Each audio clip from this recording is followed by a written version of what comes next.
윤상입니다.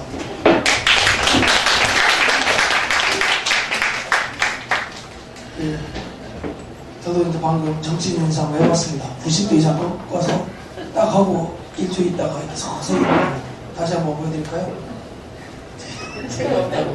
어떤 분이 말씀하시지만 그래도 말 나왔으니까. 최은상입니다.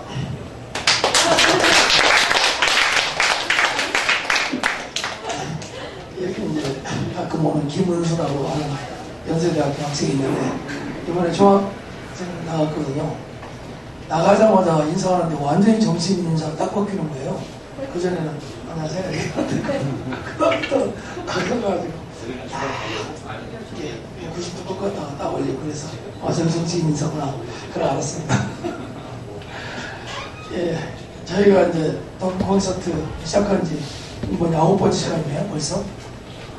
이렇게 10번씩 끌고 간다는 게 굉장히 힘겨운 일인데 예, 여러분들께 동참 주셔서 너무나 감사를 드리고 오늘 저녁에 이제 모실 분 윤여준 전 장관님이신데 예, 제가 뭐 인터넷에 한번 들어가서 살펴보니까 박정희 대통령 때부터 아주 이게 요직에서 중요한 역할을 감당하시고 권력의 핵심지에서 나라를 이렇게 만들어 가시는 일에 예, 깊이 관여를 하시고 그다음에 그 전두환 부태우 거쳐서 이제 김영삼 이회창 한나라 총재까지 아주 중요한 자리에서 계속 이렇게 전략가, 교육자 이런 역할을 계속 해오셨던 분이에요. 그래서 이제 여러분이 이제 다음에 가서 인연 딱 치면 사전에 딱 뜨면서 한국의 장자왕, 한국의 제갈공명이라고 불린다 이렇게 써 있습니다. 사전에. 지난번 목요일날 식사할 때 그걸 물어봤거든요. 사전에 보면 장자왕 제갈공명이라고 이렇게 별명이 붙어 있습니다. 이렇게 얘기를 하니까 거기에 대해서 뒷배경 이야기를 쭉 해주는 걸 제가 들었습니다. 유명하신 분인데 범여권에 계셨으면서도 그렇게 좀 여권에서 그 좋지 못한 이미지에 함몰되지 않으려고 무지 노력하면서 나라를 끊임없이 새롭게 혁신하려고 하는 그런 노력을 해오신 분으로 보여지고 그래서 지금 요즘에는 매일같이 신문에 나와요. 오늘도 보니까 신문에 여러 군데 나왔더라고요. 그래서 우리 한국 우리 정치 지금 현재 그룹에서 가장 주목받는 한 10명 정도 뽑으라면 그 중에 한 명 정도는 들어갈 것 같은 그런 분이에요. 물론 가장 주목받는 사람은 이명박 대통령이 아니고 안철수 원장입니다. 안철수 원장이 가장 이명박 대통령은 13등 나왔어요. 주목받는 주목을 받았던 굉장히 부정적인 의미에서 주목을 좀 받고 계시고 여러분들이 계십니다만 박근혜 이런 분들도 주목을 받고는 있지만 안철수 바로 이제 뒤에 몇 분 정도가 보통 거론돼요. 법륜 스님하고 윤여준 장관이 그 패키지로 좀 거론이 되니까 언론에서도 자꾸 이렇게 와서 인터뷰도 하고 여러 가지 기회가 있을 때마다 만약에 이 자리도 우리가 이렇게 언론에서 알렸으면 지금 여러분들 숫자보다 기자들 숫자가 더 많았을 거예요. 쫙 몰려오는데 그러면 이제 이 모임 자체가 진행이 안 되니까 일체에 알리지 않았습니다. 그래서 그런 일이 너무 자꾸 오셨는데 괜찮습니다. 방금 하고 나온 이야기가 뭐냐면 화란과 뉴질랜드의 총리는 프라임 미니스터는 이렇게 한 5명, 10명 되는 조그마한 학생 그룹하고도 밤새도록 이야기하다가 그 다음날 아침에 다시 총리 공간으로 간답니다. 그리고 뉴질랜드 총리는 사적인 여행 갈 때는 공항에 앉아서 혼자 신문 보고 시간 되면 비행기 타고 가서 놀다 온대요. 의전 같은 거 일치 안 하고 그런 이야기 하면서 우리도 빨리 그렇게 돼야 한다 이런 이야기를 방금 전에 나왔습니다. 그래서 이 숫자가 별로 안 돼도 괜찮다 그런 얘기죠. 사실 미안하긴 한데 제가 이제 5분간 오프닝을 해야 되는데 한 번도 안 해보고 하려니까 말이 길어지고 있습니다. 마지막으로 한 말씀. 이제 우리 한국이 벌써 엄청나게 전체적으로 달궈져 있고 정치인들 이미 진입해 있고 그래서 불과 한두 달 만에 너무나 많이 바뀌는 거예요. 바닥부터 뒤집어지는 듯한 변화가 우리 한국의 사회, 정치, 경제 전체를 휘몰아닥친다. 그래서 지금 11월 말인데 앞으로 한 달 동안 또 어떤 변화가 이 나라에 불어닥칠지는 하나님만 아시죠. 하나님. 근데 아직까지는 대체로 긍정적인 변화예요. 부정적인 변화도 뭐 약간은 있지만, 그래서 우리가 내년 이번 12월 달 내년 한 해 우리 대한민국 정치사에서 큰 변화를 기대하고 있는데, 그런 어떤 변화의 물결 속에서 희망과 호기심을 가지고 기대심을 가지고 오늘 그리고 다음 주 마지막 두 번 끝까지 좀 잘 동참해 주시기 바라고요. 오늘은 이제 윤여준 장관님하고 하시고, 다음 주는 창조한국당의 새로운 대표로 가신 한면희 대표님, 창조한국당 리모델링 하기 위해서 지금 결심을 하시고 열심히 강행하시는 한면희 대표님 모시고 여러 가지 또 좋은 대화를 나누도록 하겠습니다. 자, 우리 강경민 목사님께서 오늘 사회를 봐주실 텐데, 강경민 목사님은 우리 복음주의의 마티형이십니다. 마티형이라고 하면 기분 나빠하는 사람 있어요. 조폭이냐. 근데 그냥 항상 나이를 떠나서 형님 그냥 이렇게 합니다. 성산국의 이사장 얼마 전까지 하셨고요. 하여간 셀 수가 없어요. 그래서 10몇 개 중요한 단체 이사장 이 역할을 맡으시면서 아주 중요한 역할을 지난 30년간 해오셨는데, 강경민 목사님 나오실 때 큰 박수 모시겠습니다. 같이, 윤여준 장관님 같이 나오시죠.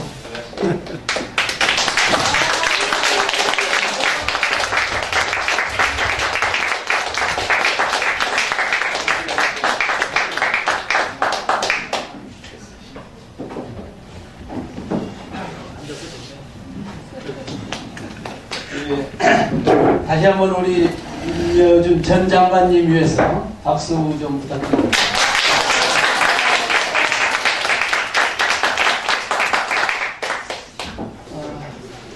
우리 윤 장관님은 제가 좀 간단히 소개해 드릴까요? 경기고 단국대 졸업하시고 동아일보, 경향신문 등 언론사 기자를 거쳐서 정치권에 입문하셨습니다. 1977년 주일대사관 공보관을 시작으로 해서 주 싱가포르 대사관, 또 국회의장 공보비서관, 대통령 공보의전 정무비서관. 이때는 보통 사람들이 감히 접근하기 어려웠을 것 같은데 정무 1장관실 보좌관, 국가안전기획부장 특별보좌관, 대통령 공보수석 비서관을 거쳐서 환경부 장관을 거친 다음에 본격적으로 정치 일선에 들어가셔서 한나라당 총재 정치특보, 한나라당 여의도 연구소 소장.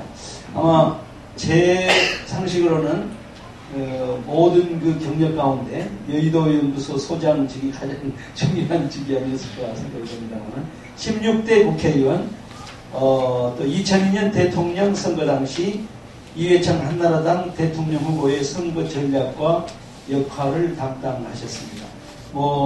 앞에 모시고 이런 말씀드려서 죄송하지만 그냥 그 세상에 흘러다니는 말이니까, 범보수의 제갈량, 한나라당의 전략통, 대한민국의 장자왕, 이런 별칭을 가지고 계시고, 지금은 한국지방발전연구원 이사장, 종합경제일간지 재경일보 회장, 평화연구원 연구원장을 맡고 계십니다.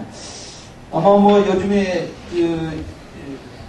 정확하게 표현하면 전 장관님이지만 그냥 편의상 장관님 그렇게 생각하겠습니다. 윤 장관님이 세상에 주목을 받고 있는 것은 그게 실체적 진실 여부가 어떻든 간에 안철수 씨의 정치적 멘토다, 이런 그 소문 때문에 이전보다 지금 갑자기 이렇게 주목을 받고 계신 것 같은데, 제가 지금 상임대표로 있는, 저는 경기도 사람입니다.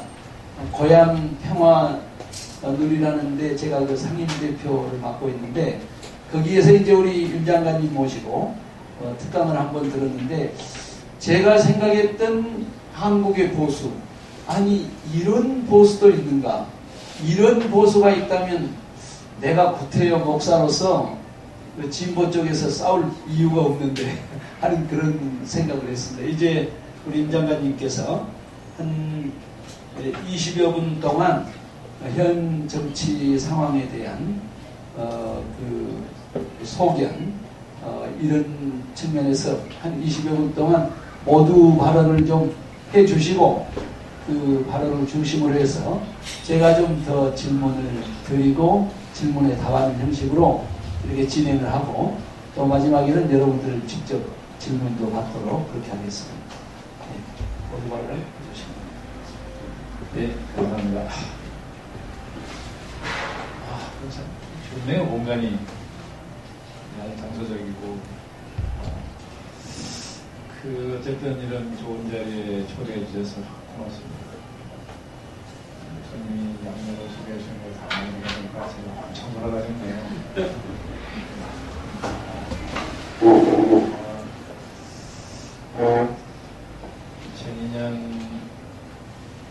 한나라당 이해찬 총재가 보면 후보하고 겨루던 그 선거는 저는 관계하지 않았습니다. 2000년에 한나라당 비례그룹 국회의원이 되고 나서 1년 정도 총재를 보자 했죠. 그러다가 제가 한 1년 남짓 총재가 떠났습니다. 왜냐하면 당시 총재님이 당 중진들하고 당을 운영하시는데 제 생각하고는 전혀 동떨어진 방향으로 당을 운영하시기 때문에 제가 여러 차례 문제 제기를 했었는데 이게 받아들이지 않고 저로 떠나가는 얘기에 있어서 제가 즐거운 마음까지는 아니라 아무 미련 없이 얘기를 떠났습니다. 제가 만약 안 떠났으면 노무현 대통령이 탄생 안 됐을지는 모르겠어요. 한번 얘기해서 좋겠습니다. 근데 이제 이 총재를 가까이 모시던 몇 년 사이에 언론이 이제 총재가 정치를 안 쓰던 분이고 한나라당의 통치는 커다랗고 2만 년은 국정 경험이 있는 야당이라고 자랑하는데 막상 아무것도 할 수 없는 아주 무능력한 어떻게 보면 뇌가 없는 공룡 같은 이런 상태에 있어서 이 총재가 도저히 어떻게 매일매일 김대중 대통령 정권하고 가파른 대치를 하는데 정부가 어떻게 운영해야 될지 이런 것들을 판단하기 어려우니까 나고 매일 오퍼레이션을 좀 책임지고 해달라고 하셔가지고 이제 분석하고 대책 만들고 이런 일이 좀 있었습니다. 그러는 과정에 언론이 이제 그 사실을 알게 되고 그래서 저를 이제 한참 좋게 써준다고 하는 것이 첫 번째 라운드는 최측근 그림자 분이신 이렇게 나가고 몇 달 있다가 두 번째 라운드가 들어올 때는 전략가, 철사 이런 식으로 바뀌어 들더니 맨 마지막 라운드를 드디어 이제 장자반 대관장까지 갔습니다. 그런데 그런 식으로 과장을 하는 경우는 되게 실체가 되게 없다는 뜻이거든요. 원하는 사람은 전혀 그런 사람이 아닌데 본의 아니게 과장되게 하려고 해가지고 지금도 어디 가면 꼭 저를 소개할 때 제가 봤을 때가 그냥 장자반이나 제갈량이 살아있다는 게 명예훼손으로 고소할 테니까 그런데 그렇게 얘기하면 그 능력을 갖춘 사람이 저렇게 겸손하게 하지 않았어요. 그 말도 한 번 못하죠. 그렇고요. 이제 경력이 들어보면 엄청나게 살려가는 것처럼 들리는데 사람은 아주 풍부한 사람이죠. 말씀드리는 것도 어떻게 보면 무지건조할지 모르겠는데요. 지금 정치 지금 벌어지고 있는 정치 현상이야 뭐 여러분이나 나나 똑같이 신문 보고 방송 보고 듣고 하니까 제가 특별히 더 나도 드릴 말씀 같지 않고 제가 요새 어디 가면 항상 묻는 게 안철수 교수 계속 묻는데 여기 남자 화장실 보면 배가 철수라고 그걸 보고 또 각오해서 이거 또 철수겠구나. 근데 안철수 교수는 저는 전에 알던 분은 아니고요. 그분이 지금 50세입니다. 제가 이제 평화재단에 평화연구원, 평화교육원이라는 두 개의 원이 있는데 두 개의 원장 장관을 담당하고 있습니다. 그 교육원이 여러 개 아카데믹 코스를 운영하는데요. 거기 강사로 이제 좋은 분들을 이제 소개하느라 굉장히 고민을 많이 하죠. 그래서 마침 안철수 교수나 박영철 원장이 지방대학교를 고르면서 캠퍼스에서 다양성들한테 어려우니까 정신적으로 우리하고 경쟁하는 좀 했다고 해요. 그래서 그 강사람을 초청해서 번역을 모시 얘기를 해봤더니 의외로 그 뜻이 통하는 데가 많아서 우리는 제안을 했죠.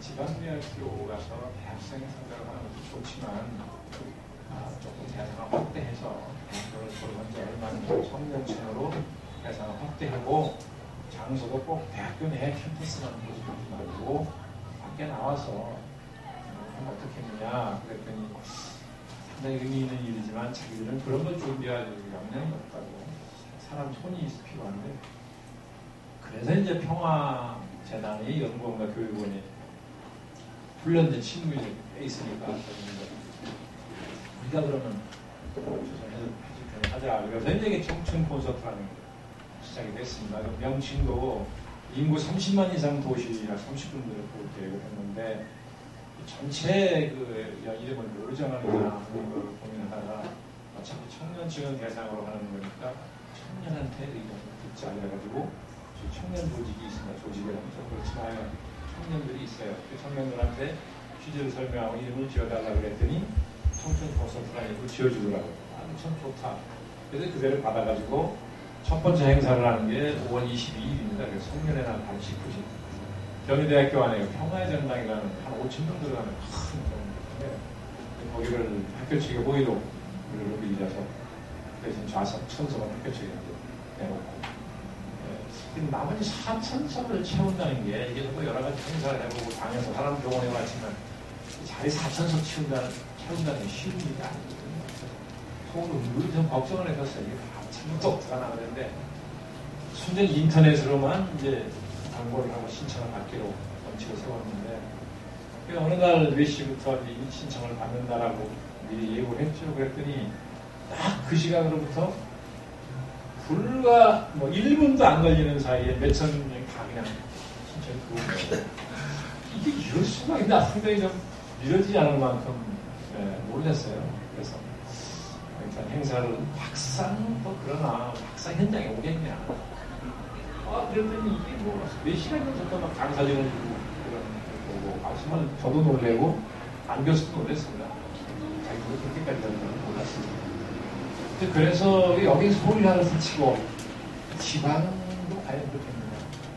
그래서 근데 지방을 가면 여전히 뭐 비슷한 현상이 벌어져서 이 양 교수의 인기라는 게 전부 사람들이 전국적으로 이게 오른 인기가 있다는 확인했죠.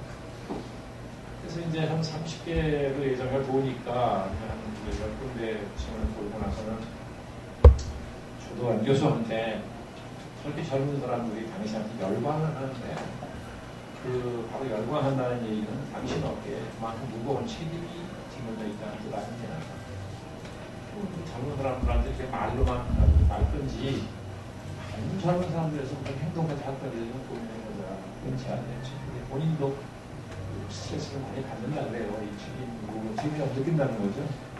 그래서 그럼 청춘 콘서트가 끝나면 이제 추석 연휴 직후에 할 예정이었으니까 그러면 어떻게 할 것이냐 하는 걸 논의하다가 한국 사회가 이대로는 안 된다. 지금 젊은 사람들이 저렇게 절망에 빠져 있는 것도 한국 사회가 지금 모순 때문인데 한국 사회를 총체적으로 바꿔야 한다. 전적으로 동의한다는 거죠. 그런데 한국 사회를 바꾸려면 제일 먼저 정치를 안 바꾸면 안 돼요. 정치가 늘 앞을 가로막고 있는 장애물이기 때문에 정치를 바꿔야 된다. 전적으로 그리고 자신도 직접 정치할 생각은 없지만 한국 정치를 바꾸는 데는 나도 헌신하는 기회가 각오가 되어 있다는 거예요.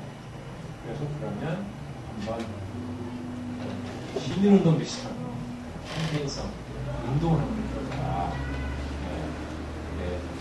제가 우리가 보기에 정치에는 한국 국민도 젊은 사람들만이 아니라 국민의 일반적인 불만이 거의 분노 수준에 와 있는데 이들은 분노가 폭발한다. 폭발하면 이게 국가적으로 불행한 일이 벌어지니까 그러기 전에 이제 분노를 폭발하기 전에 좀 가만 진정시키는 어떤 이런 행동을 해야 된다. 그래서 정치권을 향해서 국민의 분노를 우리가 조직화해서 우리가 국민 대신 정치권에 구체적으로 쉽게 말하면 압박을 하자. 무엇을 고치라고 요구하고 어떻게 고치라고까지 대안이라는 걸 제시하면서 압박을 한번 세게 해보자. 그러면 국민들이 국민의 생각을 대변해서 해주는 운동체니까 전폭적인 성원 지지를 해줄 것이고, 그러면 정당들이 1년에 총선과 대통령 선거가 1년에 2번 다 들어있는 거기 때문에 12년 절대로 우리들의 요구나 국민들의 요구를 무시하지 못할 거다. 그래서 이제 정치권이 마음에 스스로 하든 억지로 하든 어떤 변화를 수용하는 상황이 벌어지면 정당 내부에 평소에 개혁적인 생각을 하는 그런 좋은 세력들이 있으니까 그 사람들이 스스로 내부에서 변화의 동력을 만들 수 있는 공간이 생긴다. 그러면 안에서 변화가 일어나고 밖에서 변화를 압박하면 정당들이 한마디로 못 견딜 거다. 이렇게 해서 한국 정당들이 크게 변화가 생기면 가장 이상적인 나옵니다. 이런 식의 운동을 한번 해보자. 근데 의견이 모아졌어요. 그래서 이제 그런 거 준비하려면 청춘 콘서트들을 이제 이게 하시고 싶었는데 이게 굉장히 일이 많습니다. 잔일이. 사람이 규모가 적을 때는 1200명, 많으면 2000명이 넘는 모이는 행사이기 때문에 이게 아주 인력도 많이 필요할 뿐 아니라 굉장히 소소하게 손질이 많이 가요.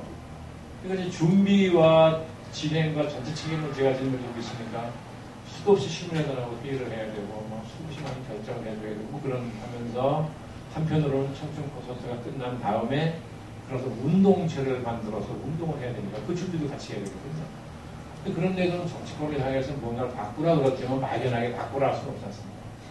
무엇이 가장 큰 모순이고 어떻게 바꿔야 되는지 이런 건 다 만들어야 되기 때문에 이제 뭐 주변에 좋은 교수들이 많이 초청을 해서 그분들이 도움도 받고 그래가지고 부정히 뭐 정책도 만들어야 되고 뭐 예를 들면 복지는 어떻게 할래?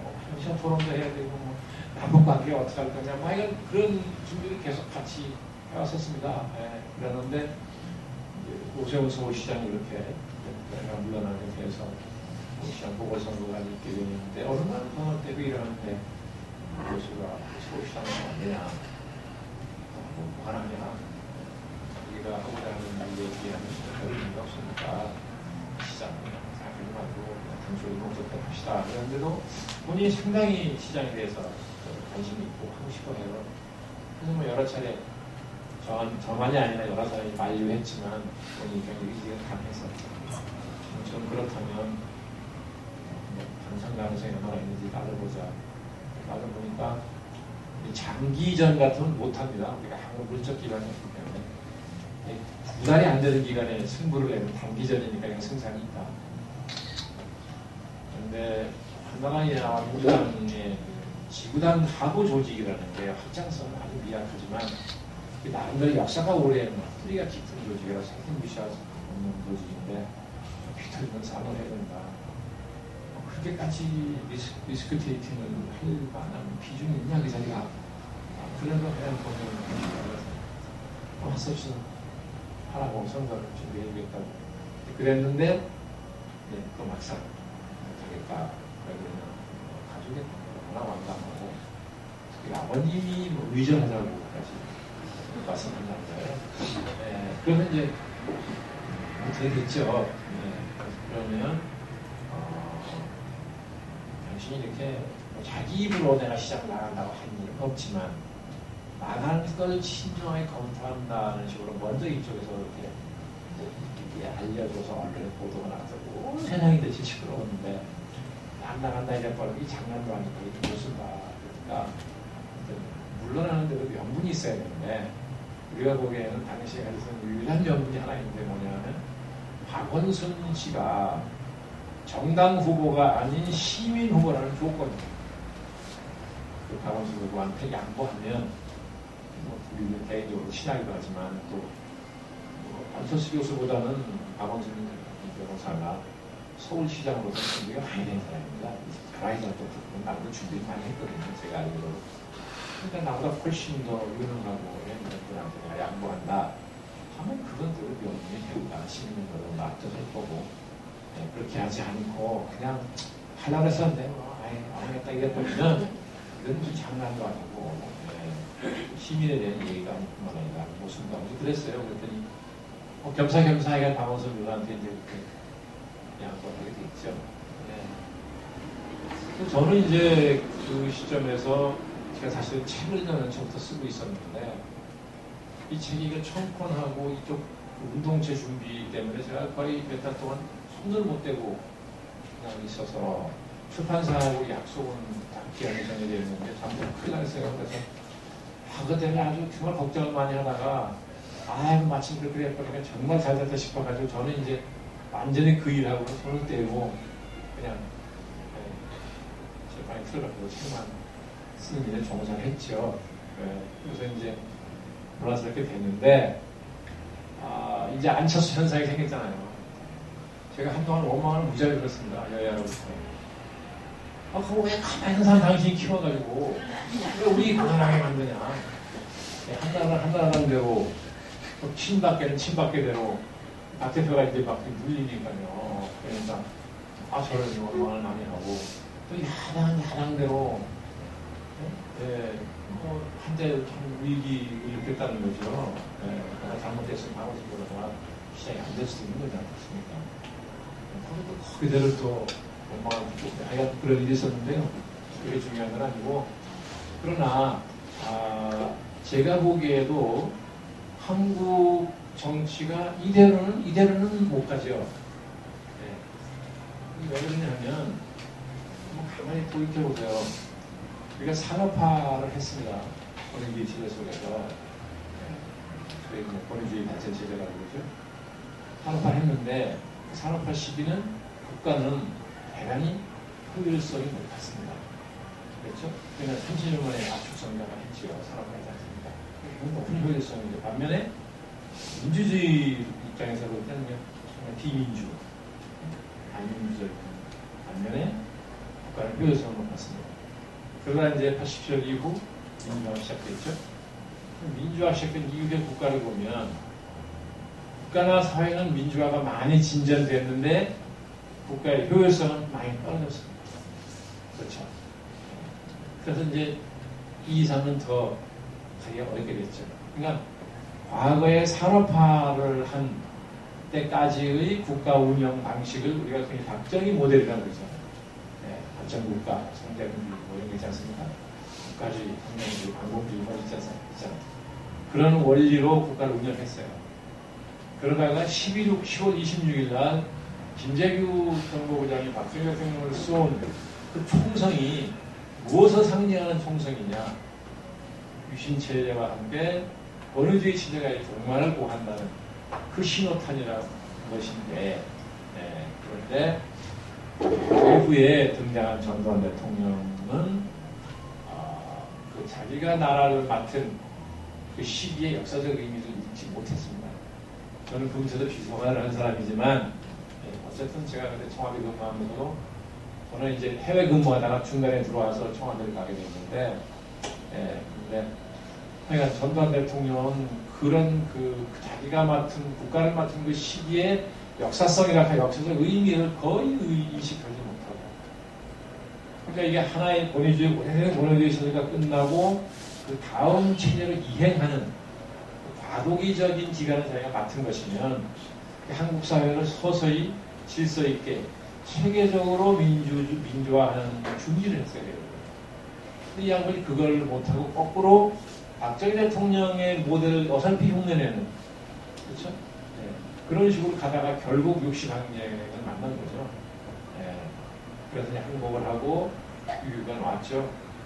노태우 대통령이 이제 그 대통령이 당선됐는데 그분은 군 출신 치고는 굉장히 뭐라고 해야 되나요?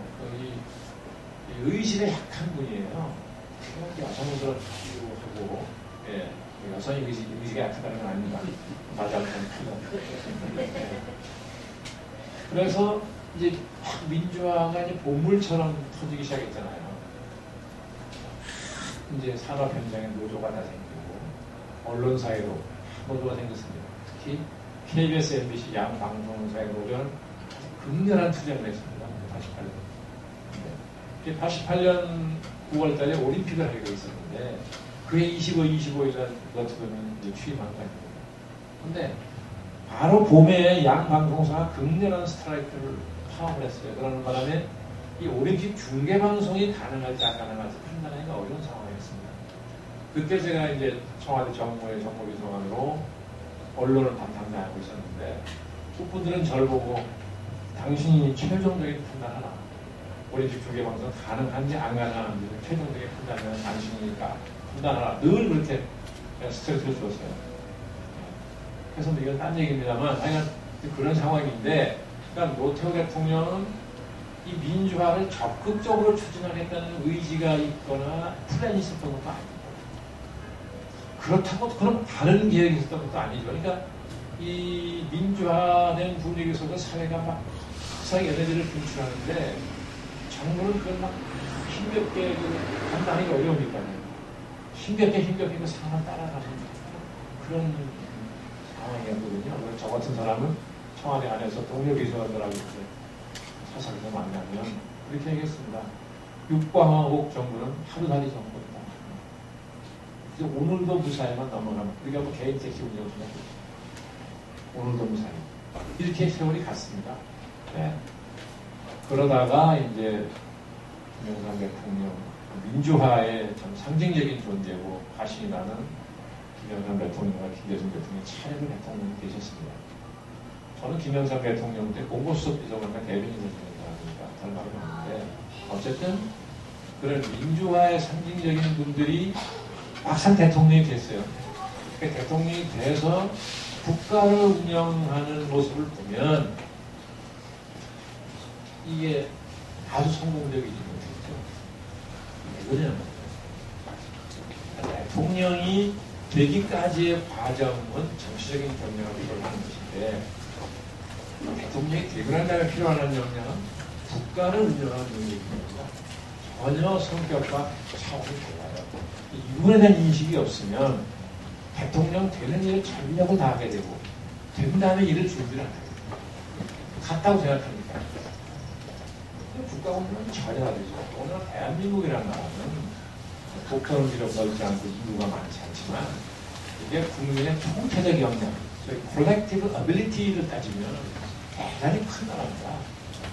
그리고 상당히 다원화되어 있어서 다원화되어 있다는 무슨 뜻인가요? 이해가 다원화되어 있어서 갈등이 다원화된다는 뜻이잖아요. 이 다원화된 갈등을 어떻게 민주적인 방식으로 조절하고 통합하느냐 이게 상당한 것이 필요한 거거든요. 이런 훈련이 안 돼 있으면 국가라는 것은 굉장히 여러 개의 복합적 요소로 구성되어 있는 것이고 이게 다 부딪히기 마련이죠. 개인과 국가 간의 갈등, 사회와 국가 간의 갈등 뭐 이런 게 근데 이런 것에 대한 것은 기본적인 통찰력이나 이해가 없으면 대한민국이라는 나라를 통치하기나 통치라는 조금 어감이 안 좋죠. 운영하기가 정말 어렵습니다. 이런 준비가 없이 딱 등장을 하면 뭐 방법이 없는 거죠.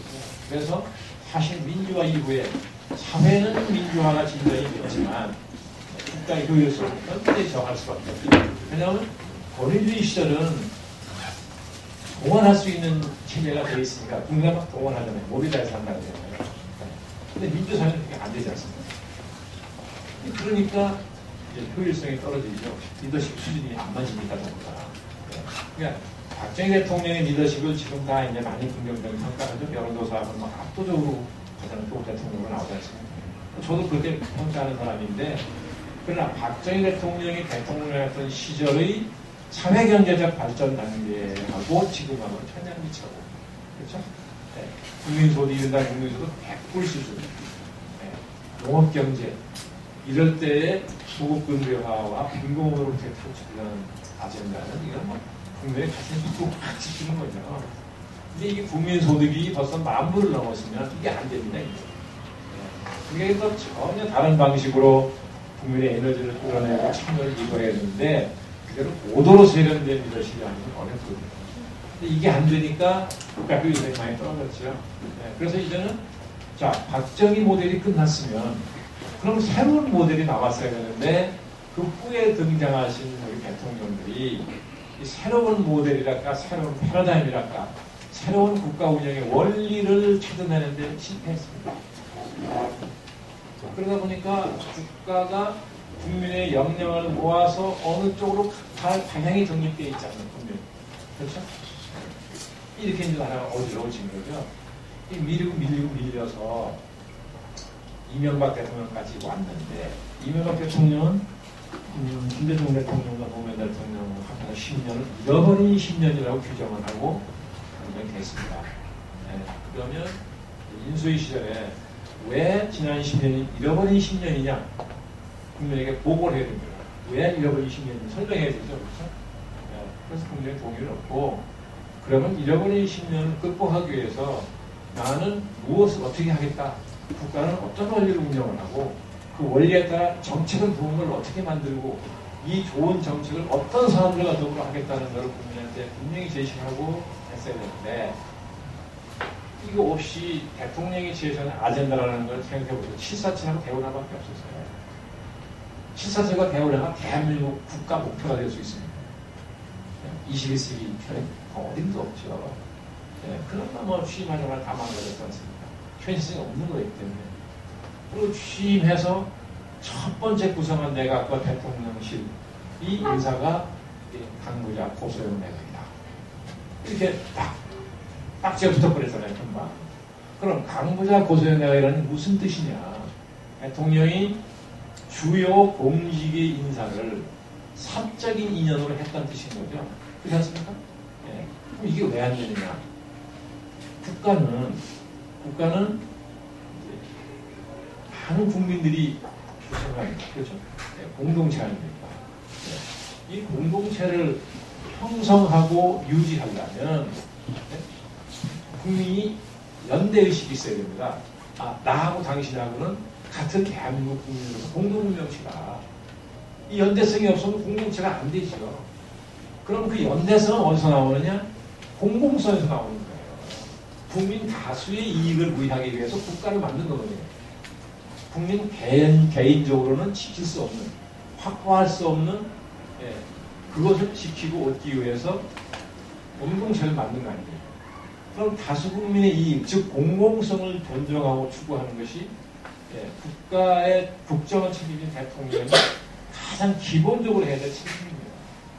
이런 말이 있죠. 국가란 공공성이 제도로 응결된 것이다. 뭉쳐진 것이다. 뜻이죠. 우리 같은 대통령은 그 공공성이 상징적인 존재고요.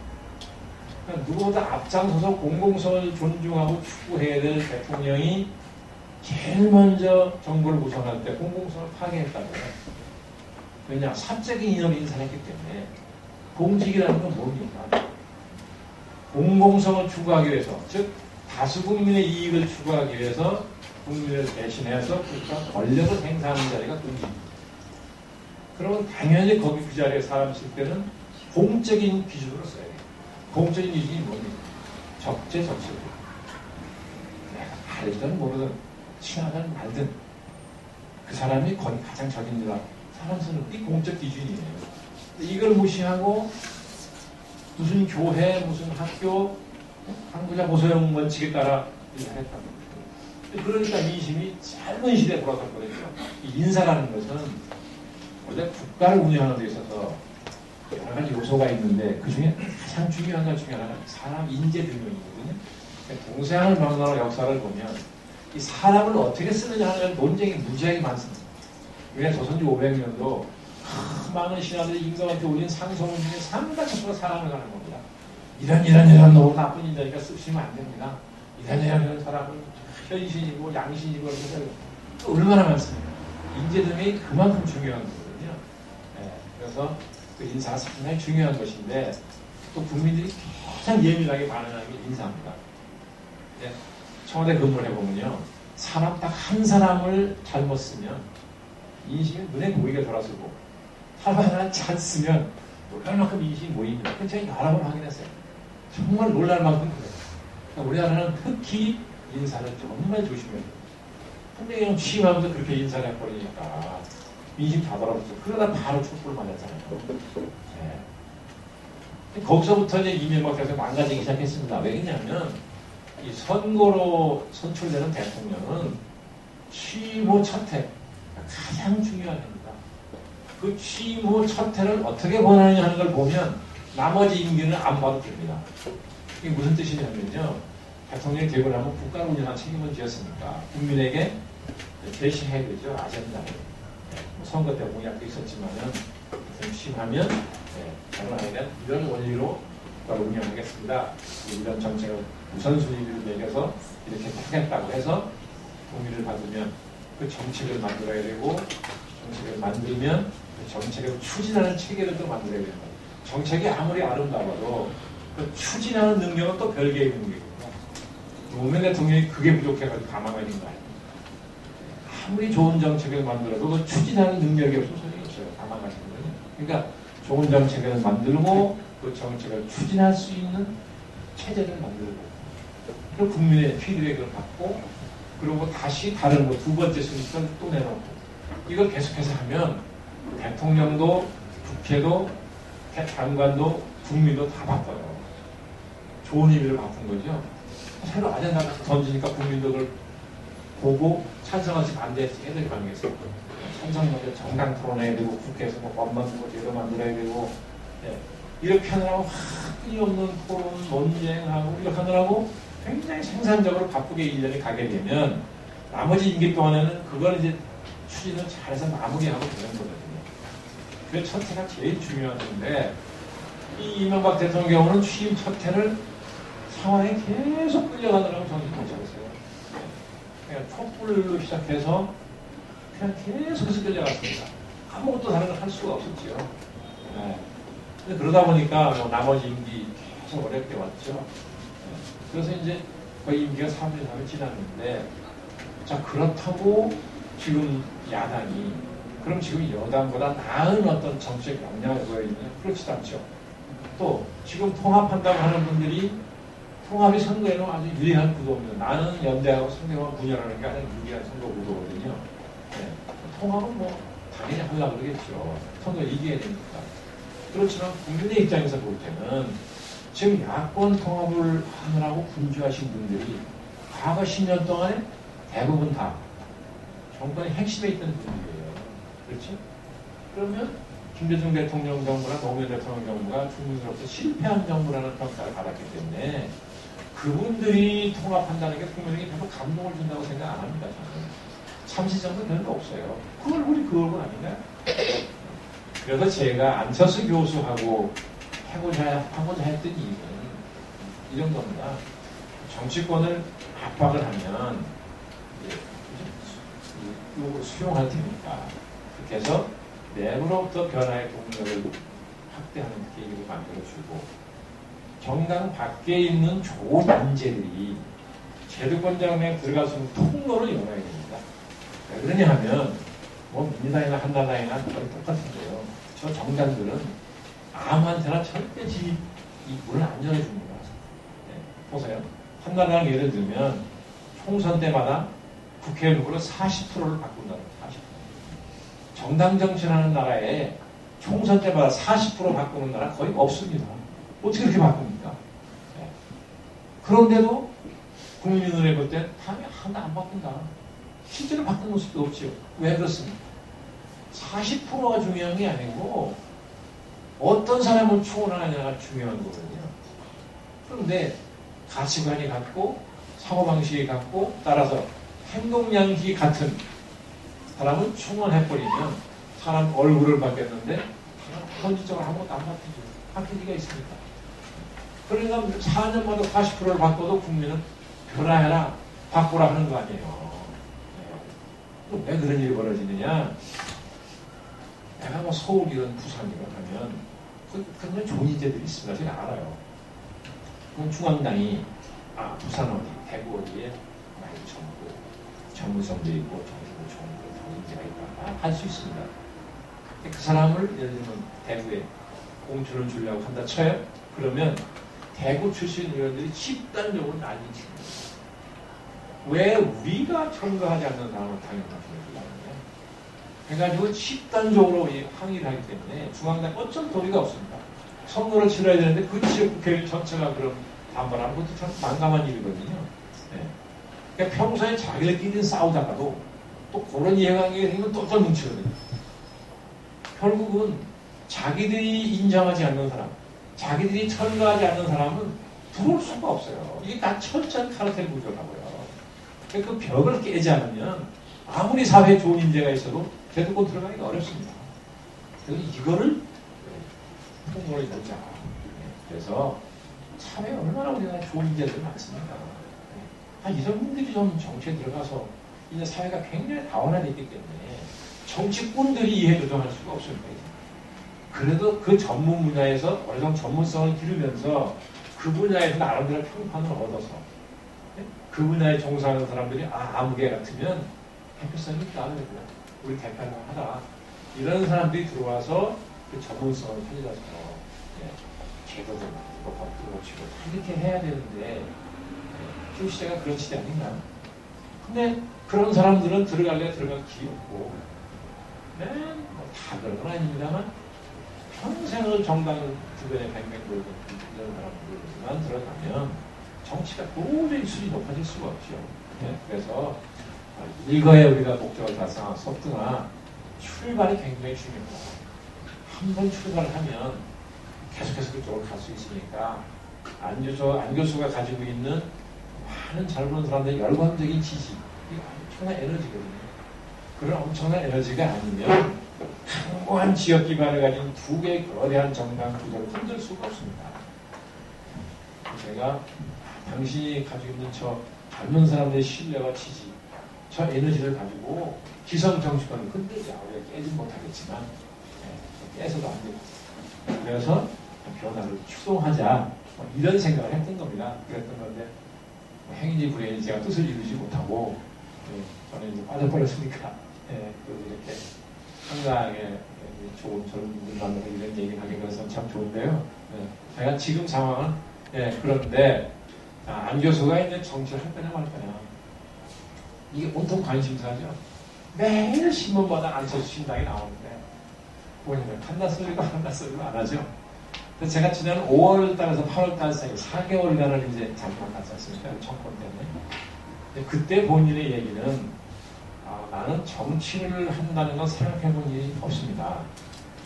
한국 정치를 바꾸는 데는 내 나름대로 기여하고 헌신할 각오가 되어 있지만 그 방법이 꼭 내가 현실 정치를 해야 하는 데는 아니지 않습니다. 현실 정치는 제 체질에 안 맞는다고 생각하면 늘 그랬어요. 그럴 때마다 제가 체질을 바뀌는 거니까 잘 들어봅시다. 그게 반농담처럼 얘기를 하고 쭉 왔었습니다.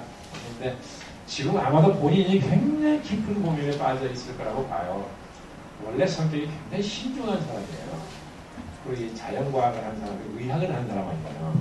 그러니까 이 의사는요, 환자의 어떤 병을 판단할 때 MRI, CT, 무슨 필요하면 엑스레이 찍고 혈액 검사, 무슨 소변 검사 다 해보잖아요. 그러고 판단하잖아요. 정치는 그렇게 하고 판단할 시간이 없어요, 이게. 더구나 특히 한국 정치는 늘 언제나 유동적이고 늘 언제나 불투명해요. 근데 이걸 의사하는 사람이 사람 병 진단하듯이 근데 요소에서는 다 짚어보고 이게 내가 해야 된다. 안 된다 판단하려고 그러면 10년 가도 판단 못합니다. 늘 유동적이고 늘 불확실하니까. 그게 본인이 상당히 지금 곤혹스러울 거라고 생각을 해야 되는 거예요. 정치를 안 한다 소리를 단정적으로 하지 않는 걸 보면 이게 해야 되는 거 아니냐?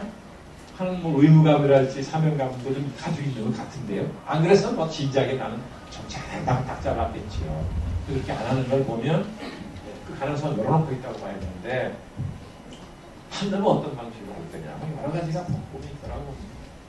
그래서 아마 지금쯤은 본인도 본인이 어떤 결정을 내릴지 모르는 상태가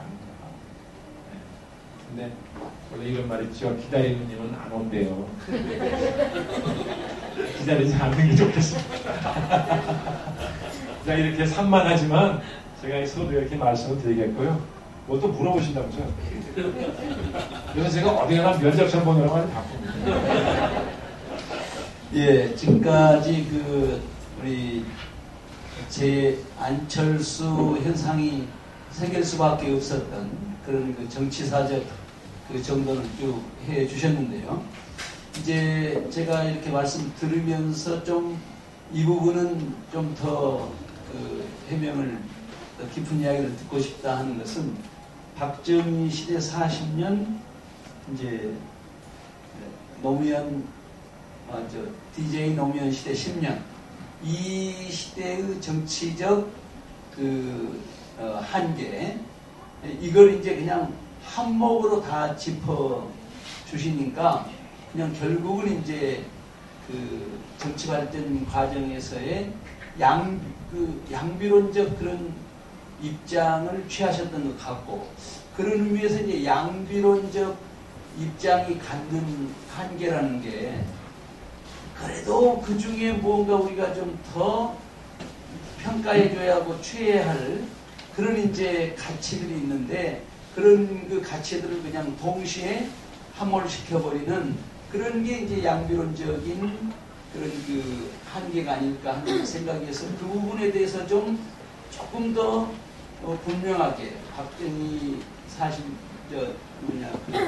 전두환까지 노무현 노태우까지 해서 거기까지의 우리 한국 정치사와 그 DJ 노무현까지의 그 정치사에 대한 평가를 조금 더 디테일하게 분명하게 해주셨으면 좋겠다 하는 말씀 이제 요청을 한번 드리고 싶고요. 또 하나는 이제 이게 지금 거기까지는 이렇게 양비론으로 보셨는데 이게 제3 정당이 나타나서 정권의 주체가 되면 정말로 이 새로운 정치 세력은 그 이전까지의 정치 세력과 판이하게 다른 그런 어떤 그 새로운 정치 질서를 만들어갈 수 있을까?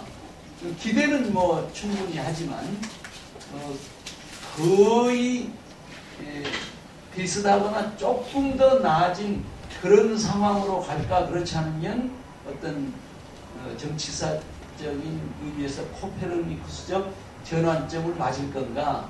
그런 점에 대한 전망은 어떠신가 좀 여쭤보고 싶습니다. 그거는 정치학자한테 물어보셔야 되는 거예요. 저한테 하십니까? 제가 그 질문을 소화하니까 벅찬데요. 박정희 대통령이나 김대중 노무현 대통령은 양비론적으로 본다는 게 아니라 평면적으로 비교할 수가 없습니다. 그럼 박정희 대통령 시대에 대한 끊임없는 논쟁이 뭔가요? 결국 권위주의 발전 국가론이 타당하냐 안 하냐는 문제입니다.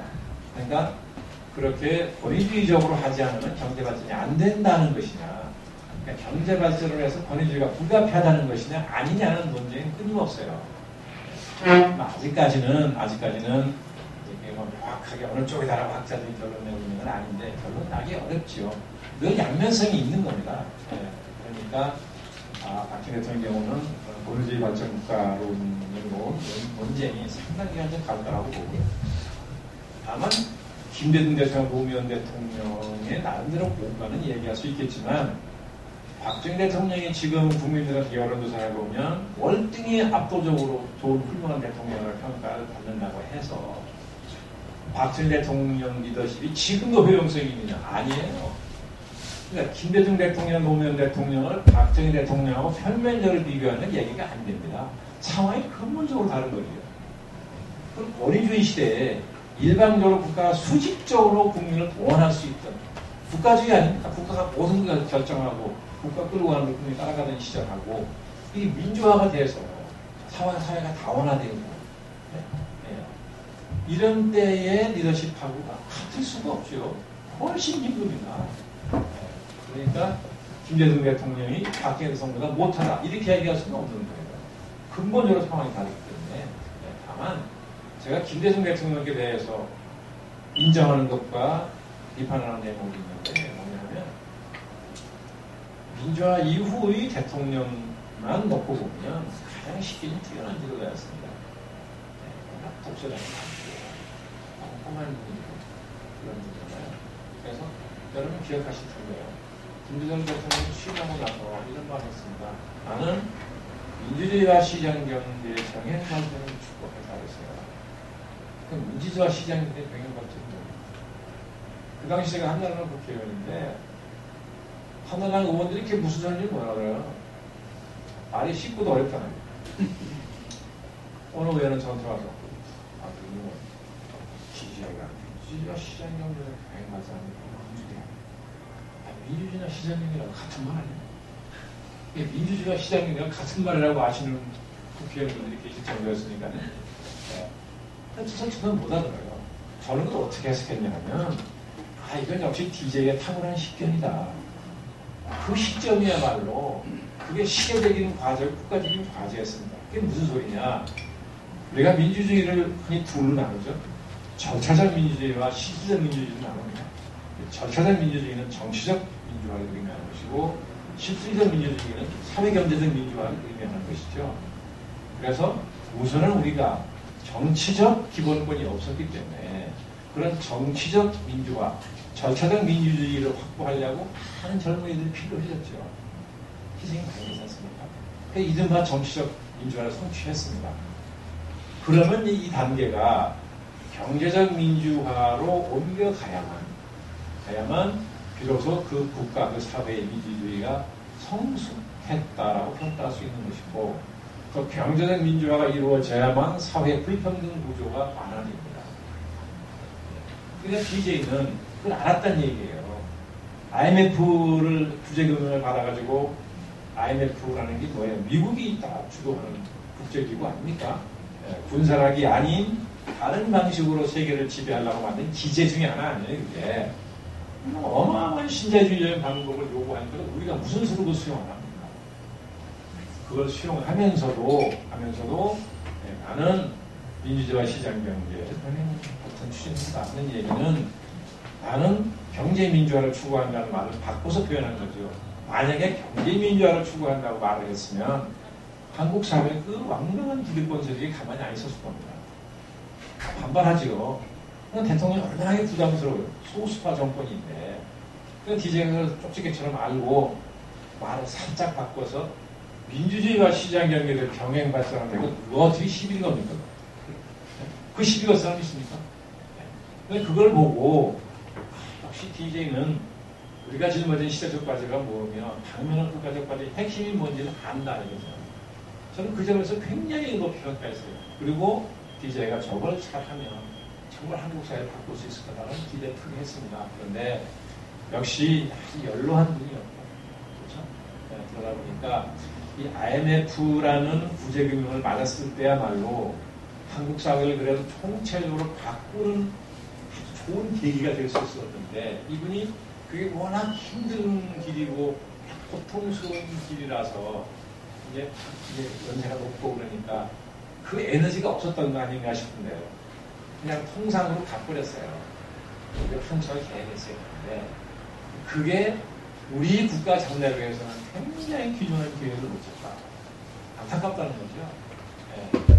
그러나 어쨌든 기초생활 보장제도를 만든 것 같은 것도 신자유주의를 수용해서 시장 안정주의가 오니까 탈락하는 사람에게 참 많이 생길 텐데 그런 사람들 보살피기 위해서 기초생활 보장제도를 만들었죠. 제도를 급히 만들다 보니까 제도에 결함이 많고 운영상의 문제가 많이 생기긴 했으나 그 제도를 만들 생각한 것도 그것도 탁월한 시기입니다. 다른 사람 같았으면 그런 생각을 했을까 싶을 정도로 저는 그때 한나라당에서 아주 극한 대결, 여야 간의 극한 대결이 매일 벌어지던 상황인데도 저는 그 발언했어요. DJ가 우리가 아무리 믿어도 인정하다 인정하자. 몇 가지는 평가하기는 했다가 제가 이제 완전히 왕따를 당하는 그런 일이 벌어졌는데요. 그 중에 하나는 아니지만요. 노무현 대통령을 보면 저는 아주 문제의식을 정말 정확하게 가지고 있었다고 보거든요. 취임하고 나서 이런 말을 했어요. 한국 사회의 주류를 바꾸겠다.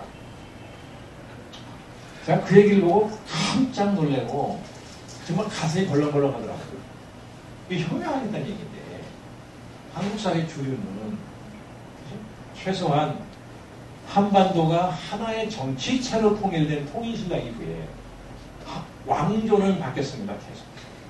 주류는 바뀐 일이 없습니다.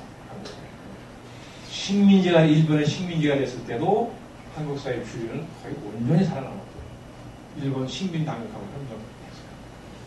6.25를 겪으면서 많이 와해되긴 했으나 그래도 그 뿌리는 다 그냥 살아있는, 어떻게 보면 1000년 이상의 뿌리를 가진 이 세계를 바꾸겠다. 이 혁명도 이만저만한 혁명이 아니죠. 야, 이 사람 봐라.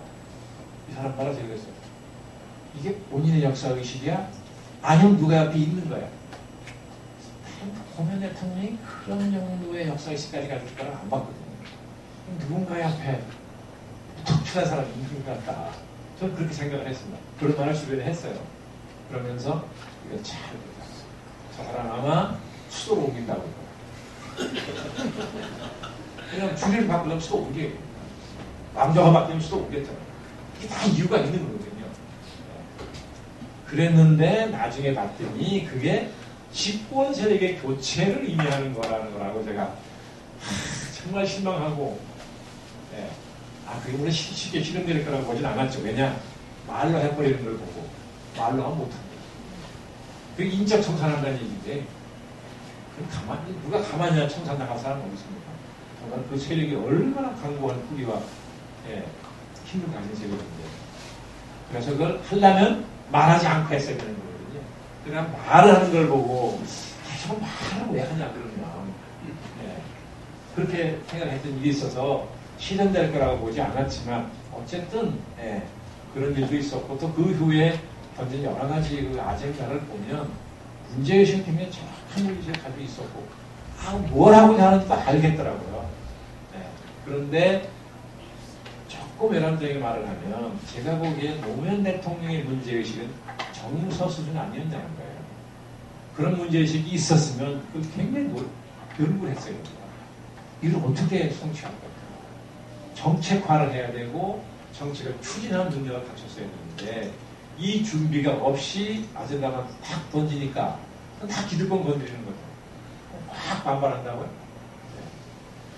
그러면 그걸 어떻게 제압을 못한단 말이에요. 준비가 없으니까. 그리고 이 주류 언론이 가만히 있나요? 그러니까 그냥 아젠다가 망가졌거든요. 그럼 얼른 다른 거 던져요. 똑같은 과정을 3번 되풀이하면 그러면 이제 대통령의 권위가 완전히 훼손돼요. 던지는 것만 마찬가지입니다. 그걸 보고 정말 안타까워했어요. 나라로 보면, 나라의 역사를 보면 정말 나라를 바꿔야 될 굉장히 중요한 시기를 우리가 지나가고 있는데, 이거를 그래도 문제의식이 있고 젊은 사람이 있을 때 상당 부분 좀 이게 시작을 하고 이 기초를 좀 놔줘야 되는데, 이거 안 되네. 그런 안타까운 그런 심정으로 노무현 대통령을 바라봤던 사람입니다. 그래서 이명박 대통령은 어쨌거나 2020년이라고 규정을 하고 됐으니까 뭔가 무엇이 잃어버린 20년이냐 그러면 국민에게 제시하고 이거 어떻게 바꾸겠다, 또 좋은 건 계승한다, 뭐 이렇게 할 줄 알았더니, 왜냐하면 저는 비즈니스 하는 분이라서 아주 실질적으로 할 줄 알았어요. 그렇죠? 그런데 오히려 그게 아니라서 지금 본인대로 괴롭게 되고 나라가 어렵고 국민들의 고통을 당하고 있는 거죠. 그러니까 혹시라도 제가 박정희 대통령과 김대중 노무현 대통령을 평균에 놓고 양비론적으로 말씀드리는 전혀 아닙니다. 그렇게 평균적으로 비교할 수 없습니다. 윤 장관님의 심기를 좀 건드리는 질문을 했더니 아주 대답이 아주 좋았습니다.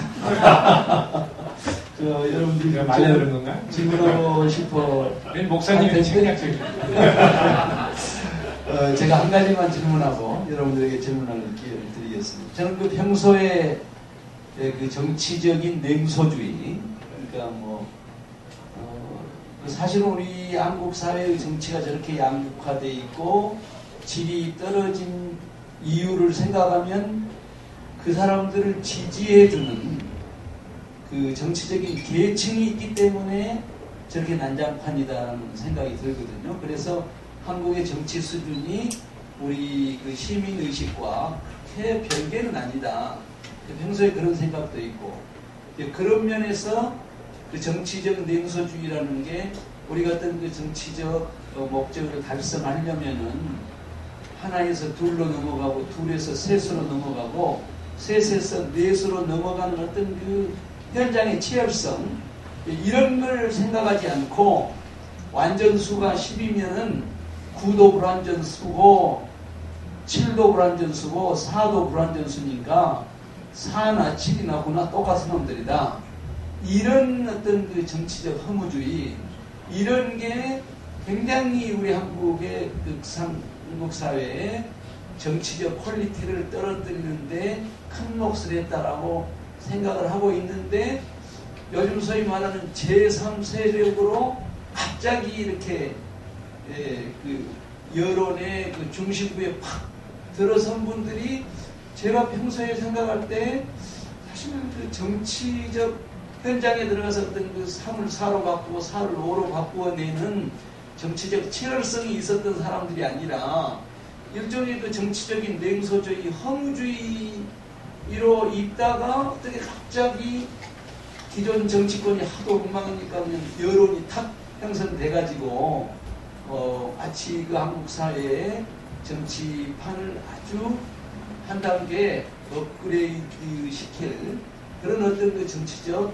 주체로 등장한 그런 어떤 그 허구가 있지 않는가, 그런 측면도 좀 봅니다, 저는. 물론 그 이런 변화에 대해서 아주 그 가슴 벅찬 기대감을 가지고 있지만, 그래서 이게 정말로 이 그 제3세력이라는 게 정치적인 주체가 될 수 있을까? 예를 들면 안철수 원장 같은 분도 우리가 멀리서 보니까 굉장히 영처럼 보이지만 가까이 가서 보면은 뭐 자기 비난한 것에 대해서 못 참고, 왜 자기 비난한 것을 못 참으면 사실 정치 못하는 사람일 수밖에 없거든요. 그런데 야, 서울시장 정도야 뭐 좀 참모들의 도움도 없고 저거 해서 할 수 있을 것 같은데, 야, 대통령 할 수 있나? 저는 이제 이런 의구심도 본질적으로. 그러니까 이 제3세력의 그 등장에 대해서 한편으로는 기대감, 한편으로는 아주 심한 우려감, 이런 게 있는데, 우리 그 부분에 대해서 좀 평가를 해 주시고 간단하게 좀 답을 좀 해 주시면 아마 우리 그 여러분들이 좀 질문하고 싶은 분들이 많이 계실 것 같으니까 여러분들 직접 질문해 주시고. 질문은 거창하게 하시고 답은 간단하게.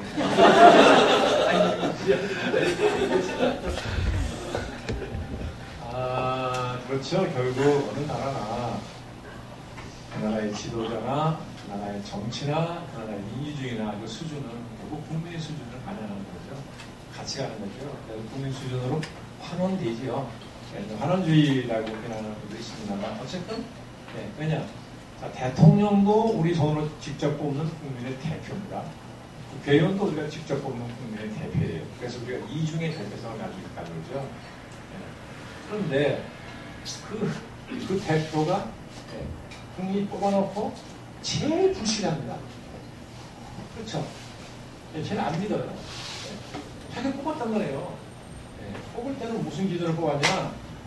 동향, 공천, 같은 집안. 이건 다 사적인 인연을 많이 찍어요. 옛날에 지역 심할 때는 아니고, 그게 절대적인 기준이 지역 아니에요. 그래 뽑아놓고, 실망스러우면 그냥 욕하고 손가락 자른다고 그러고. 그냥 선주면에 손가락이 둥둥 다 떴다고요. 공천하면 다 떴잖아요. 이런다고. 이게 문제인 거죠. 그러니까 사실은 우리가 뽑은 대통령을 욕할 때는 비난하기, 비판하기 전에 내가 제대로 못 뽑았다 자기부터 반성해야 맞는 거죠. 그래서 뭐 국민 수준을 벗어나는 지도자나 벗어나는 민주주의나 벗어나는 정치를 가질 수는 없다. 그런 생각을 합니다. 그래서 그저께 어느 교수님이 좋은 글을 쓰셨던데 결국은 뭐예요? 교양심이 필요하다는 거죠. 자유로우나 책임지죠. 민주시민의 자격이 있는 그런 교양심이 있지 않으면 한국 정치도 근본적으로 안 바뀌고 민주주의도 발전하기 어렵죠. 그러니까 정말 맞는 것 같습니다. 그 교양시민을 교육이 길러내줘야 되는데 지금 한국 교육이 과연 교양시민을 길러낼 수 있느냐 하는 그런 부분도 물론 있고 또 주장할 수 있다 하더라도 그 커서 이제 나라를 잘 만들려면 오래 걸리겠죠. 그러니까 그때까지 그냥 기다릴 수가 없으니까 가능한 한 그걸 좀 빨리 오게 하려고 여러 가지 노력하는 거 아닌가 싶어요. 이게 이제 제3세력 말씀하셨는데 그러면 자 국민들이 염증을 내는 게 보수와 진보가 그냥 이념 싸움을 극한적으로 한다. 민생은 관심 없을 겁니다. 이게 뭐냐 우리나라 민주당이 또 여전히 극한적인 힘을 난다. 염증, 혐오, 경멸, 민생. 그러니까 그 혐오스러운 현장으로부터 멀리 있던 사람 참신해 보이죠. 그렇지 않습니까? 그 참신성이 매력이 있다고요. 네. 한국에서 선택하죠. 그런데 뭐 거기 무슨 의향도 다니고 있느냐? 그 사람이 대통령감으로 자질을 얼마나 갖췄는지는 검증해 본 일이 없어요. 그 함정이 있는 겁니다. 굉장히 위험한 선택인 거죠. 네. 그래서 지금 뭐 안철수 교수 얘기가 나왔는데 이게 잘못 얘기하면 또 여기 이게 언론에 공개된 겁니까? 아닙니다. 나중에 공개하시나요? 아닙니다. 그렇지 않으십니까? 예. 왜냐면 이게 언론 자격이 취되는 거거든요. 일체 공개되지 않고 그냥 우리가 잊어먹고 그걸 끝납니다. 네, 알겠습니다. 근데 그 동영상 촬영한 거는 온라인에 그럼 거기다 내용이 나갈 거 아니겠어요? 그렇죠?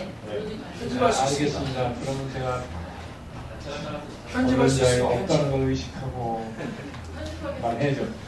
누가 됐든 그것이 안철수 교수가 됐든 누가 됐든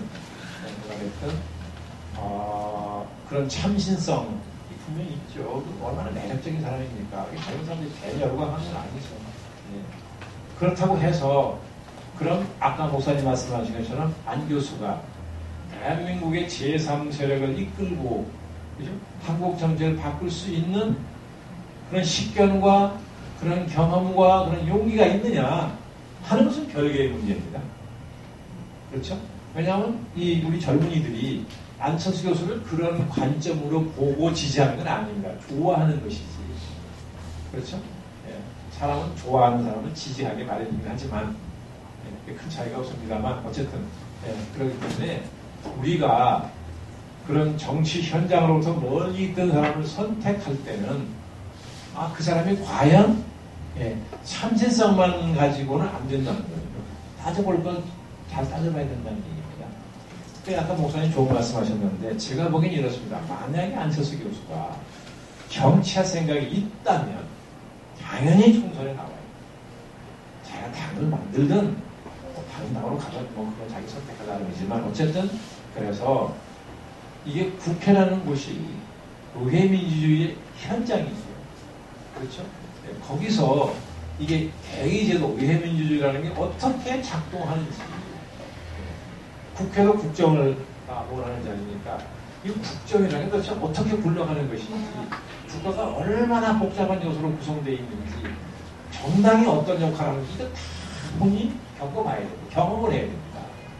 어떻게 말하면 훈련일 수도 있고 그래서 이런 걸 겪고 나서 이제 국가를 맡아야 그렇죠? 국가의 기본적인 운영을 알게 되니까 훨씬 더 대통령 역할을 잘할 수 있지 않겠느냐. 이게 제가 보기에는 이게 무슨 고시 공부하듯이 한다고 되는 건 아닙니다. 제가 이제 책 선전할까 봐 좀 민망스러운데 제가 이제 내일 바로 책이 나오는데요. 그 책의 내용이 바로 그겁니다. 국가를 운영하는 능력 자질이라는 게 뭐냐. 영어로는 스테이트 크래프트라는 단어가 있습니다.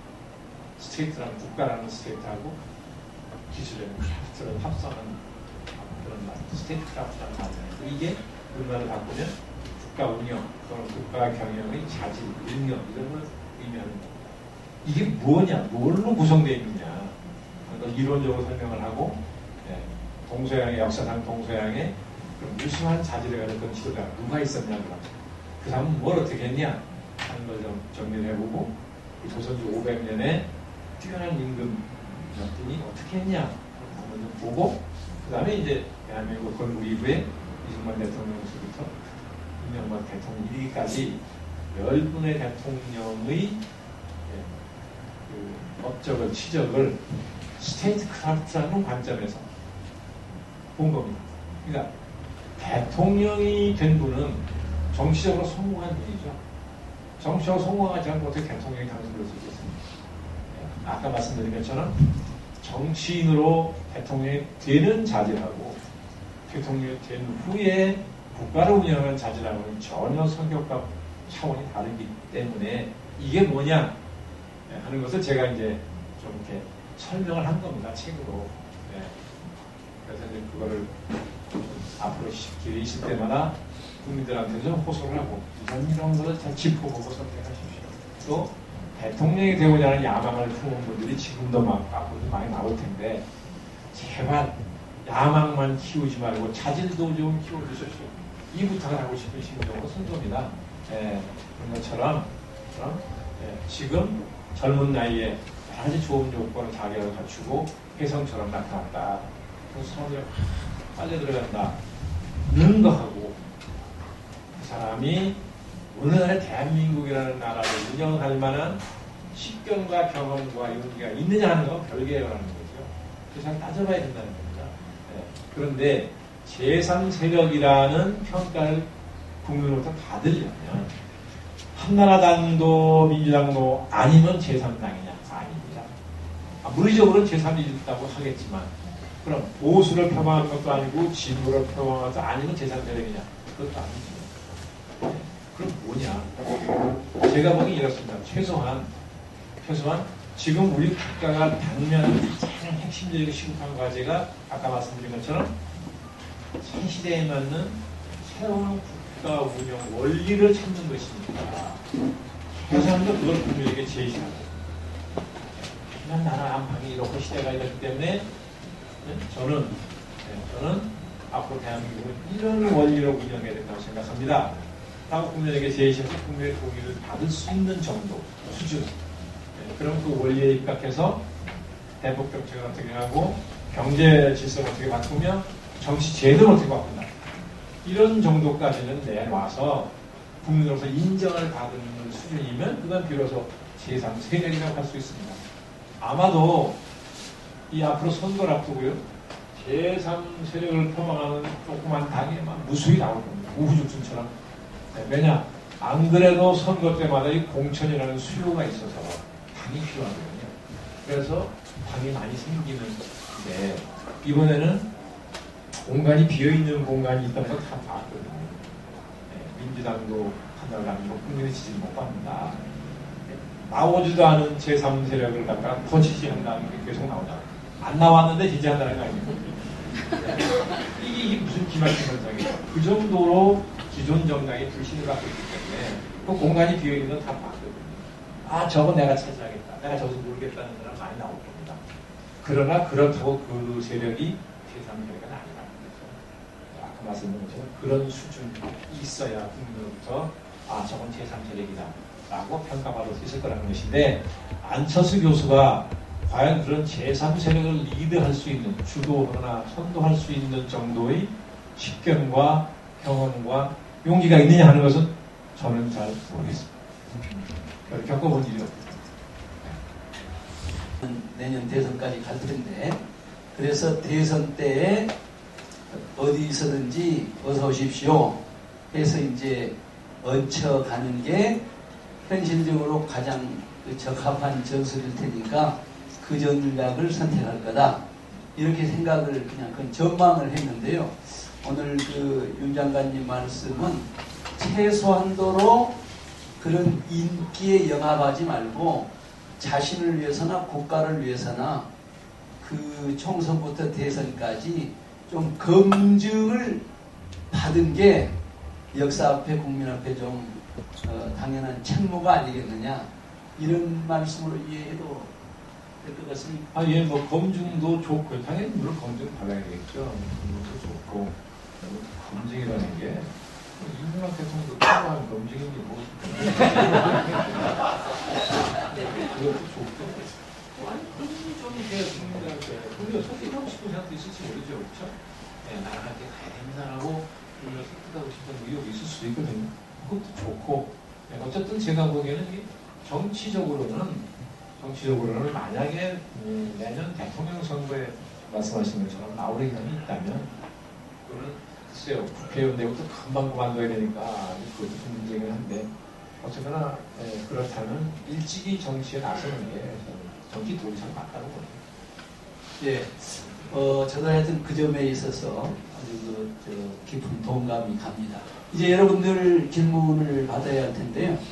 질문을 좀 잘 요약해서 짧게 해주셔야 또 다른 분들한테도 기회가 가지 않을까 싶습니다. 예, 제가 손은 저쪽에서 먼저 들었는데 우리 자매님한테 먼저 기회를 줍니다. 주최측은 질문 자리가 없는 거 아닌가요? 네, 안녕하세요. 저는 지금 동양철학을 공부하고 있는 여학생이고요. 아이고, 어려운 거 하시네요. 네. 그래서 제가 얼마 전에 단재 신채호 선생의 옛 글을 읽으면서 민중의 자각을 일깨우는 글을 읽었어요. 그래서 고개 숙이고 세수도 안 하셨다는 그 주체성을 제가 본받으려고 한 명의 민중으로서 시대와 역사를 제대로 보고 싶고 한 명의 젊은이로서 이 땅에서 나는 맨날 책만 읽는 것이 아니라 어떤 생각을 가져야 할까 되게 고민을 많이 했는데 현실 정치 속에서 많이 전략을 짜신 분으로서 어떻게 해야 시대적인 그 의제와 알맞은 전략과 생각을 가질 수 있는지 개인적으로 그런 것들을 통찰하시는 방법과 또 기준을 듣고 싶고요. 또 한 가지는 아까 현실적으로 국민의 이해를 수렴해야 한다고 하셨는데 어떻게 국민의 이해를 수렴하신 경험이 있으시고 그걸 통해서 어떤 전략을 짜셨는지 그런 예들이 좀 궁금합니다.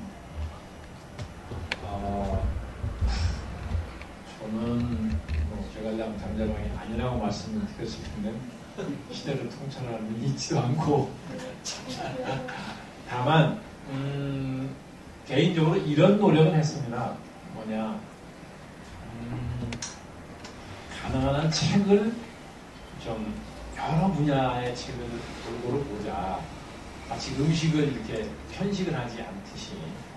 왜 그러냐면 저는 어차피 특정 분야의 전문성을 기르는 사람이 아니었기 때문에 말은 제너럴리스트, 스페셜리스트가 되겠다는 생각 안 했기 때문에 제너럴리스트가 되려면 상당히 시야도 넓고 그래야 되니까 많은 책을, 다양한 분야의 책을 좀 보자 이런 생각을 했습니다. 그래서 어떤 때는 문학평론만 쭉 읽고 문학평론 읽으면서 제가 참 탐복했던 것은 이 정치나 사회학이 아닌 문학을 한 분이 문학평론을 하는 분이 사물을 꿰뚫어보는 눈이 깜짝 놀랄 만큼 정확하고 어느 분야든지 그러니까 문학평론하는 사람이 정치를 딱 보는 시각을 쓴 걸 보면 아주 놀랄 만큼 예리하고 정확하더라고요. 그래서 이게 어떻게 하면 문학평론하는 사람 같은 그 예리하고 뚫어보는 투시하는 눈을 갖느냐 뭐 그런 생각. 그 다음에 그 어휘 부사가 면도칼날처럼 차이가 나는데 어휘 부사력, 논리 구성력 이런 게 참 탁월하거든요. 그래서 막 문학평론 갖다 쭉 읽은 시절도 있고 또 어떤 때는 또 역사책만 보다가 또 어떤 때는 분야를 완전히 바꿔서 양자물리학 책을 보는데 이건 어떤 건 모르겠고 어떤 건 알겠고 아이가 어려워요. 굉장히 우주가 올라가면 개념이 안 잡히고 양자물리학도 그런 데로 요즘에는 서양학자들이 상당히 쉽게 쓰는 책들이 있거든요. 그 다음에 이제 분자생물학 같은 것도 이제 본다면 상당히 쉽게 쓴 책들이 있습니다. 전문적으로 이해할 수 있는 이제 그런 걸 보면서 인간이라는 게 정말 하찮은 존재면서 위대한 존재네 이런 생각도 하게 되고 양자물리학 같은 공부를 하게 되면 나 밖에서 나를 보는 걸 표현하게 되죠. 우주 밖에서 지구를 보다 보니까 나를 보는 거잖아요. 자신을 객관화하는 그런 표현도 하게 되고 그래서 저는 좀 이렇게 책을 다방면의 책을 자라고 생각했고 둘째는 우리가 이게 조선조 때는 우리가 세상을 보는 눈이 중국의 눈으로 봤어요. 그죠? 중국이 세상의 근본이고, 그렇지 않습니까? 네. 서양은 금수라고 했죠. 짐승, 중화가 중심이니까. 중국 사람의 눈으로, 중국 사람의 생각으로 사는 것 같다. 그러다가 나라를 잃어서는 일본 사람의 눈으로, 그죠? 일본 사람의 머리로 또 사물을 보고 인식했습니다. 그러다가 해방된 후에는 이제 우선 완전히 미국 사람의 눈으로 세계를 보고 인식을 해요. 그렇죠? 그런 세월을 살아왔습니다. 이건 안 된다. 그래서 저는 어떻게 하면 내가 한국 사람의 눈, 한국 사람의 머리로 사물을 보고 이해하고 인식하느냐. 이 훈련을 스스로 하려고 굉장히 노력했습니다. 네. 그러다 보면, 물론 그렇다고 이걸 배타적으로 본다는 건 아니죠. 서양의 한국문을 얼마나 우리가 많이 도입해야 됩니까?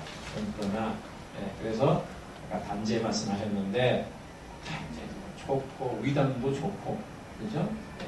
한말에 교수면 좋은 학자분들 많지 않습니까? 사람도 그렇고. 그런 분들이 저술도 읽어보고 그렇게 해서 하여간 어쨌든 그 한국 사람의 뭐 정신, 혼 같은 거, 우리말로 어리라고 그러죠. 예, 그리고 위당 정의보 선생님이 쓴 조선 상고사 서문에 보면 얼 빠진 사람을 어리러리한다 이런 구절이 있습니다. 얼 빠진 사람. 그러니까 얼 빠진 사람이 되면 안 되는 거죠. 아, 우리가 FTA 좋다고요. 미국하고 FTA 하나씩 한다 좋다고요. 하는데 하더라도 우리가 얼 빠지지는 말자는 거예요. 우리가 안보를 미국에 의존한다. 아, 좋다. 의존할 수밖에 없어. 의존해야죠. 그러나 그렇다고 해서 우리가 혼을 빼지는 말자. 그러니까 우리 한국 사람의 눈과 한국 사람의 의식을 가지고 협력을 하든 뭘 하든 하자는 거예요. 예. 이게 스스로 정신적인 식민지가 돼버리면 이거 안 되는 거예요. 지금 저는 우리나라 이 간판 아파트 이름 한번 보십시오. 이게 무슨 영어 가지고 안 돼. 뭐 이태리, 스페인어, 포르투갈어 다 나와요. 그 시어머니 못 찾아게 오게 하려고 그랬다는데.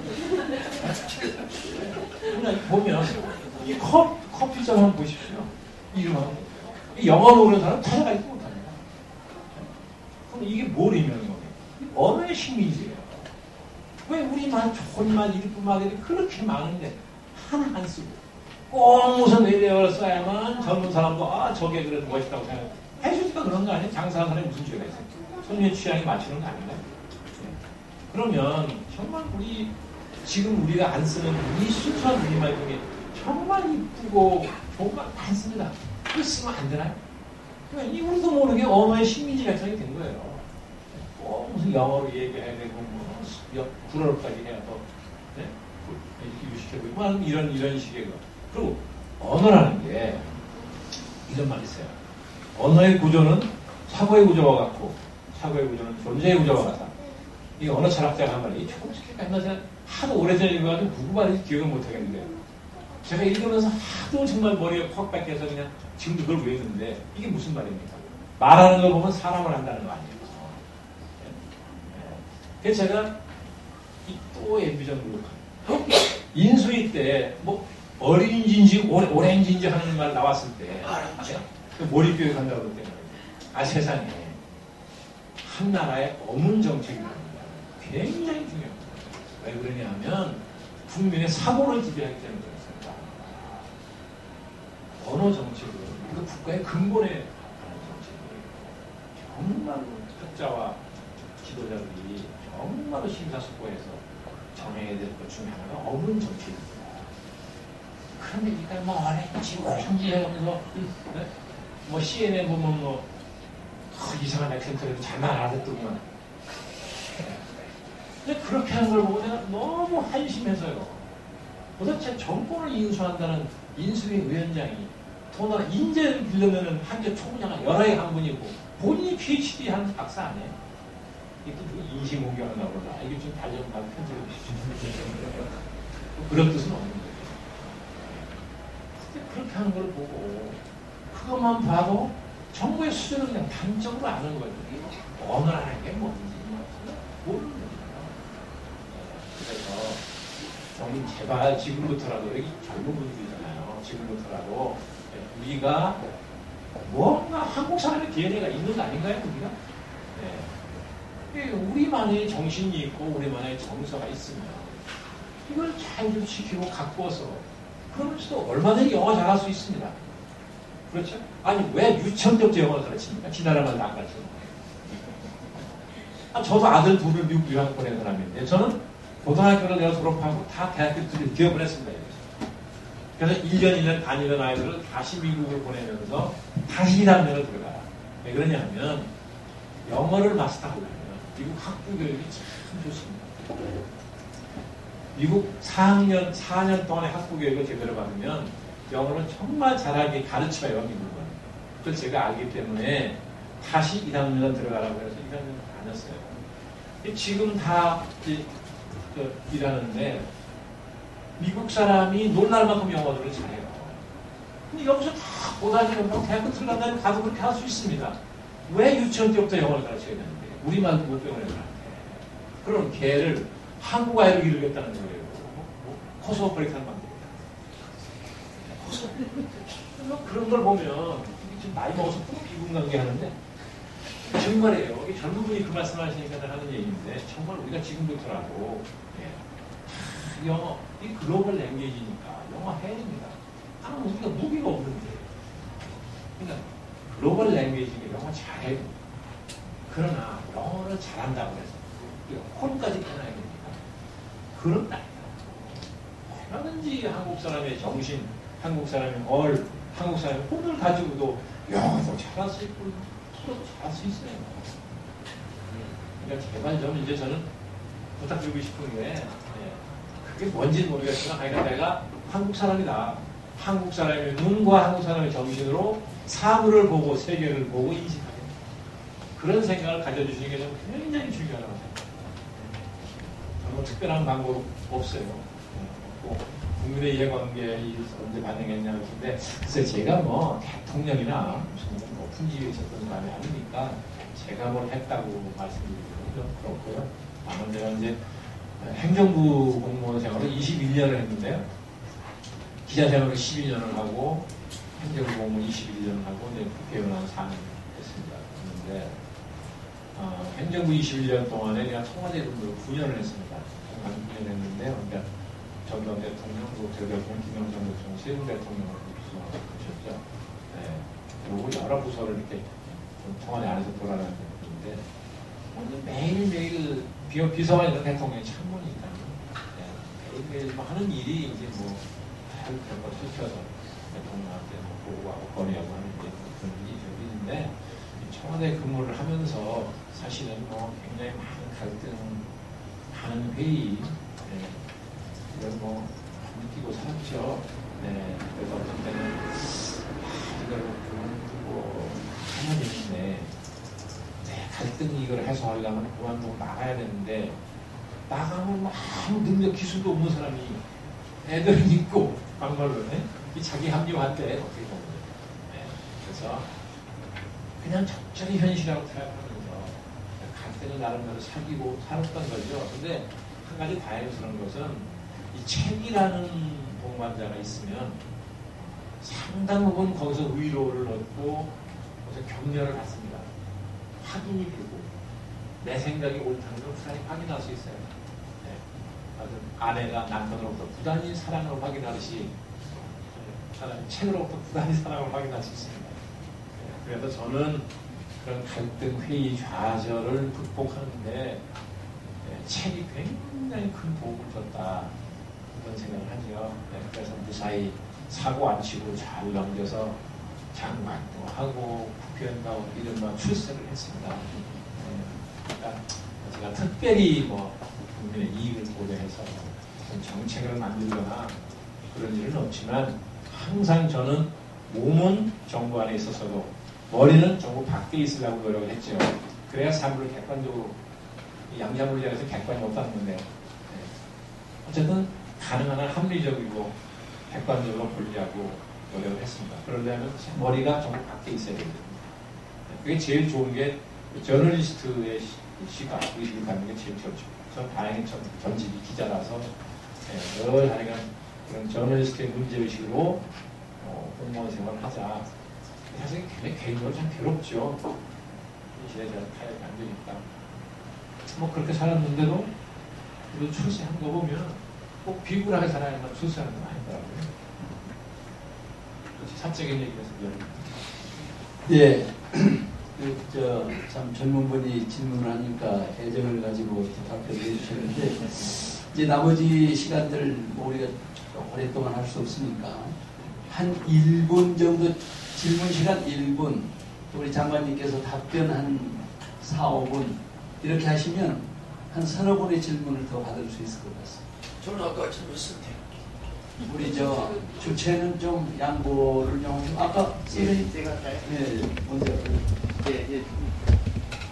앉으십시오. 네. 제가 앉아있는데요. 장관님의 그 정치적 시견 그런 거에 대해서 감명 깊게 잘 들었습니다. 저는 지금 안철수 그 원장의 멘토로서 질문을 드리는데요. 멘토로서. 제가 멘토라고요? 예. 저는 멘토 아니에요. 멘토 아닙니까? 누구의 멘토도 아니에요. 예, 언론에 이렇게 해서 안철수 씨도 이제 많은 멘토가 있다. 그 중에 한 분이다. 그런. 전 300명 중에 하나라고 하는데, 예.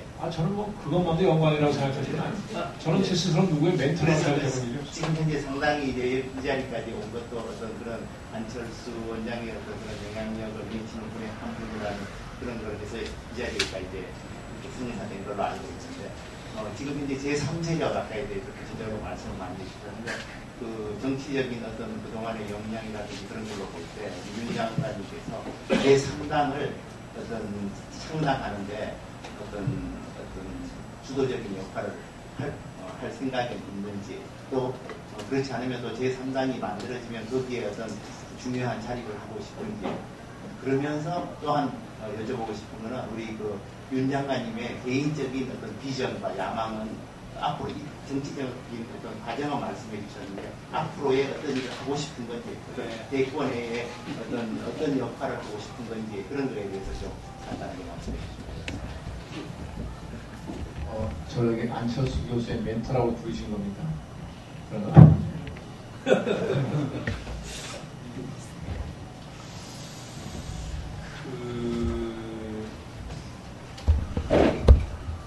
저는 앞으로 무슨 제3세력이든 제3당이든 당이 만들어지는 과정에 참여할 거냐 안 할 거냐 물어보시면 딱 부러지게 안 하겠다 말씀드리는 것도 한일이 있을 것 같고, 그렇긴 한데요. 이게 이제 누가 무슨 당을 만드느냐에 달렸지요. 시체가 없는 상태에서 말씀드리면 그런데, 만약에 정말 제가 생각하기에 정말 훌륭한 분이 좋은 뜻을 가지고 한다면, 근데 그분이 같이 하자 그런다면 굳이 한다고 그럴 게 있을까 그런 생각인데, 그럴 분이 지금 한국 사회에 과연 계실까 하는 의문이 있거든요. 원희룡 의원은 어떻습니까?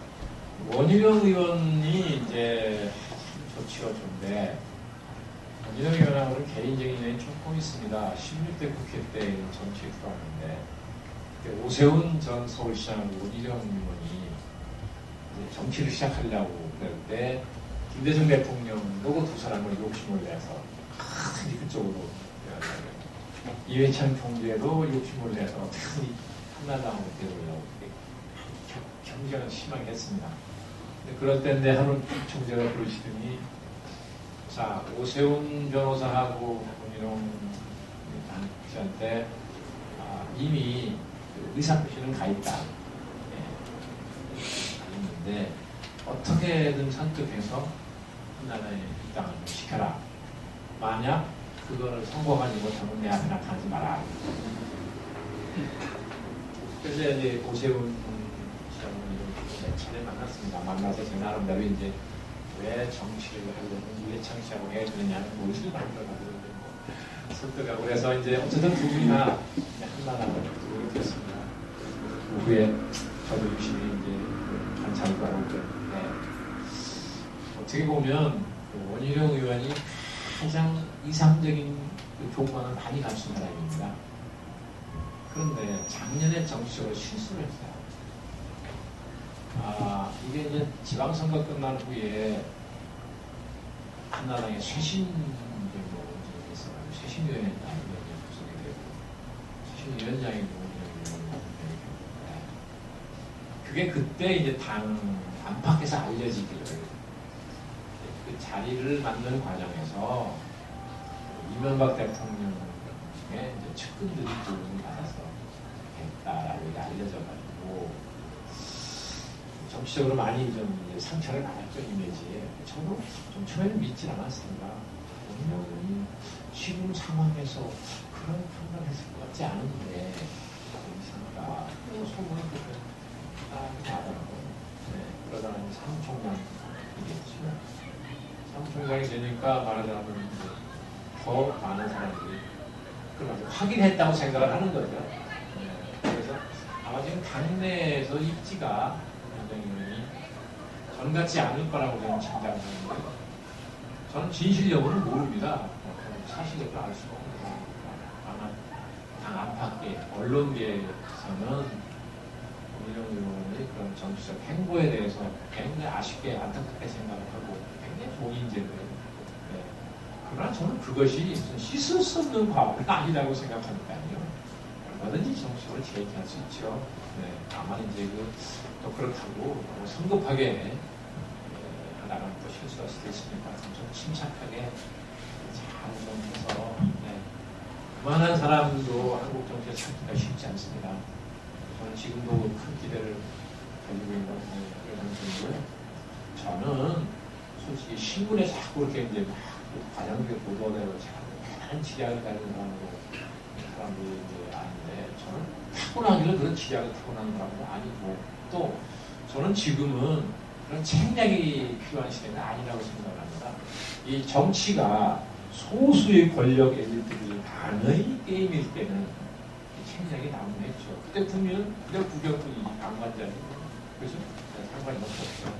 기껏해야 그냥 야유하거나 운동장에서 방석기보 던지는 정도 할 뿐이지 뭐 그 이상 계획 안 했습니다. 근데 지금은 이제 시대가 바뀌어서 이제는 국민이 심판입니다.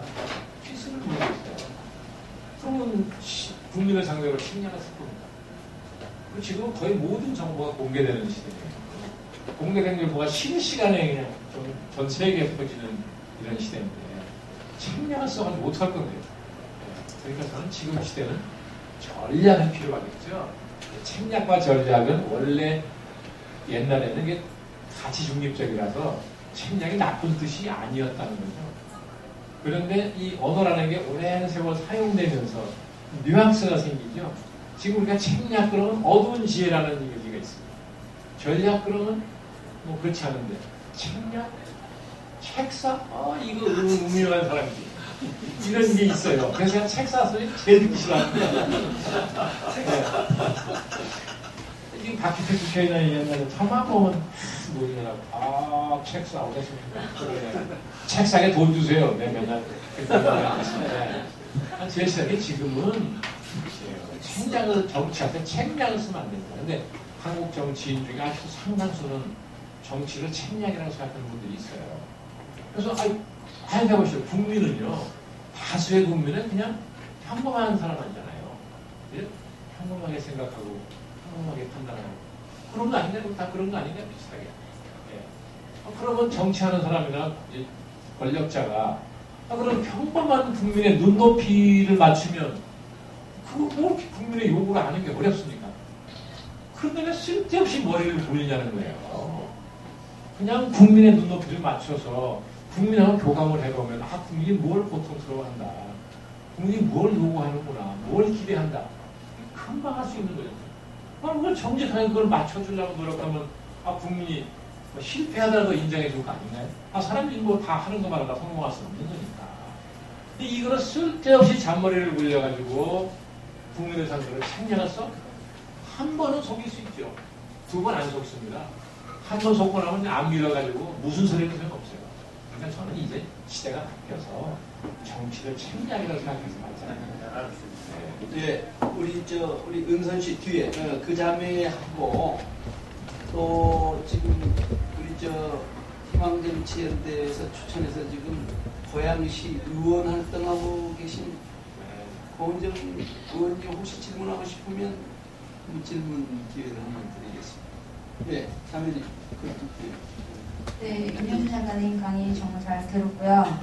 제가 질문하고 싶은 건 두 가지인데 첫 번째 질문은 아까 말씀하신 것 중에 안철수 현상을 통해서 정치판에 어떤 새로운 바람을 일으킬 수 있는 역동적인 에너지를 가진 그런 신진들의 길을 열어주고 싶었다는 말씀을 하셨는데, 실제로 정치권에서 안철수 현상 이후에 20, 30대 비례대표 할당을 늘리겠다 뭐 이런 이야기가 나왔었는데, 윤장관님이 생각하시는 어떤 정치 신인들이 그렇게 무대에 설 수 있는 그런 제도적인 실질적인 장치가 어떤 것이 있는지, 이런 비례대표 제한법 말고도 또 어떤 길이 있을지 생각하시는 것과, 또 두 번째 질문은 새 시대에 맞는 새로운 국가 운영 원리 그리고 모델을 제시하고 국민의 지지를 받을 수 있는 그런 세력이 진정한 제3 세력이라 할 수 있지 않겠나는 말씀하셨는데, 장관님이 생각하시는 그 새 시대에 맞는 새로운 국가 운영 원리나 모델, 그것을 한두 개의 키워드로 말씀해 주실 수 있으면 좀 말씀해 주셨으면 좋겠습니다.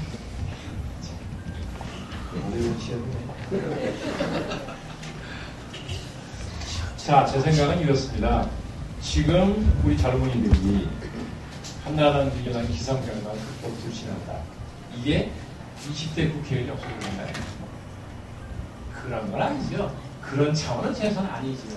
그러니까 그 20대 젊은이들의 불만이나 요구나 분노를 수용하는 정당의 자세를 한번 보십시오.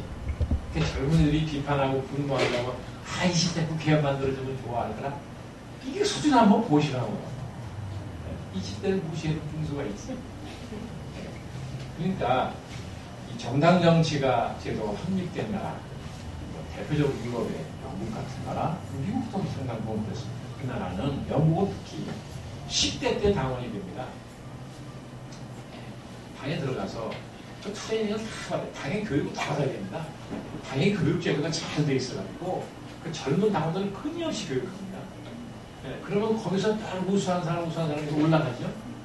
그래서 뭐 카메룬이나 토니 블레어가 그 약간의 나이 영국 수상이 되니까 한국에 또 나이 비슷한 사람들이 내가 한국의 토니 블레어, 내가 카메룬이다 그러는데 정말 경상남하고 택도 없어요. 그 사람들은 수십 년을 그 당에서 그 치열한 경쟁과 훈련을 거쳐서 올라간 사람들이거든요. 그 중에서 가장 우수한 사람이 된 거죠. 운도 좋았겠지만.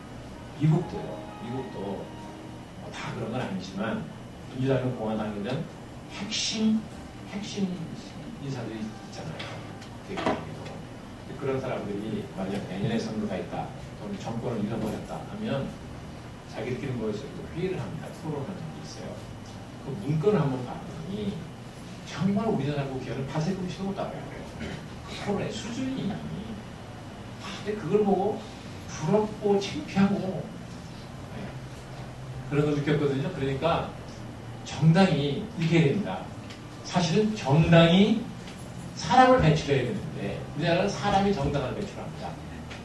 아니 거꾸로 됐어요. 그렇죠? 그러니까 지금부터라도 정당에서 20대 들어가는 거예요. 받으라는 거예요. 그래서 당이 끊임없이 교육하고 훈련하고 정치 트레이닝을 시켜야죠. 그러니까 정치선을 길러야죠. 그래서 나중에 적절한 시점이 되면 뭐 지역구를 나가든 비를 하든 해군에서 의정을 똑같이 하고 그렇게 하면 되잖아요. 그렇게 사람을 기를 생각을 해야지 20대가 펴안줄 것 같으니까 20대 비례대표 줄게 펴달라. 이거는 정말 너무 유치한 거 아닙니까? 그렇게 접근하는 건 절대 안 좋다는 생각이에요. 그러려면 이제 그 뜻이 있는 사람이 밖에 있어도 방법이 없잖아요. 당이 그러면 안 하는데 못하더라고요. 내가 독하게 이거 뭐 많이 한다고 그러면 엄청 주나가 주고 있어요. 이 말씀드릴 수 없어요. 그러니까 지금부터라도 제가 하고자 했던 것은 그런 걸 바꾸라고 압력을 넣을 생각이었던 거예요. 정당은 그런 전무대적인 정당 구조가 안 된다. 정당 구조 바꾸고 운영 방식 바꾸란 말이에요. 이거 다 요구하는 거죠. 국민의 이름으로. 그런 생각이었는데, 아니, 뭐 잘 안 됐습니다만, 저는 그렇게 생각을 하고, 제가 새로운 국가 운영 원리의 키워드를 얘기할 수 있으면 왜 여기 있겠어요? 제가 생각하는 건 있습니다. 그러나, 지금에서 말씀드리면 어느 정치인이 날림 갖다 써먹을 테니까, 참 나중에 다른 기회에 말씀드릴 텐데 아까 다른 분이 앞으로 뭐 할 생각이냐 물어보셨어요. 시간 때문에 다른 분이 물어봤는데 제가 좀 하고 싶은 거는 이런 겁니다. 지금 다 사람들이 새로운 세력, 뭐 제3이라는 명칭을 좀 부르는데 새로운 세력, 새로운 정치를 얘기해요. 그럼 새로운 정치라는 게 뭐예요? 내용이 있어야 될까요? 새로운 정치라는 게 뭐냐? 이걸 좀 연구한다면 좀 건강이지만 어쨌든 좀 고민을 해야 되죠.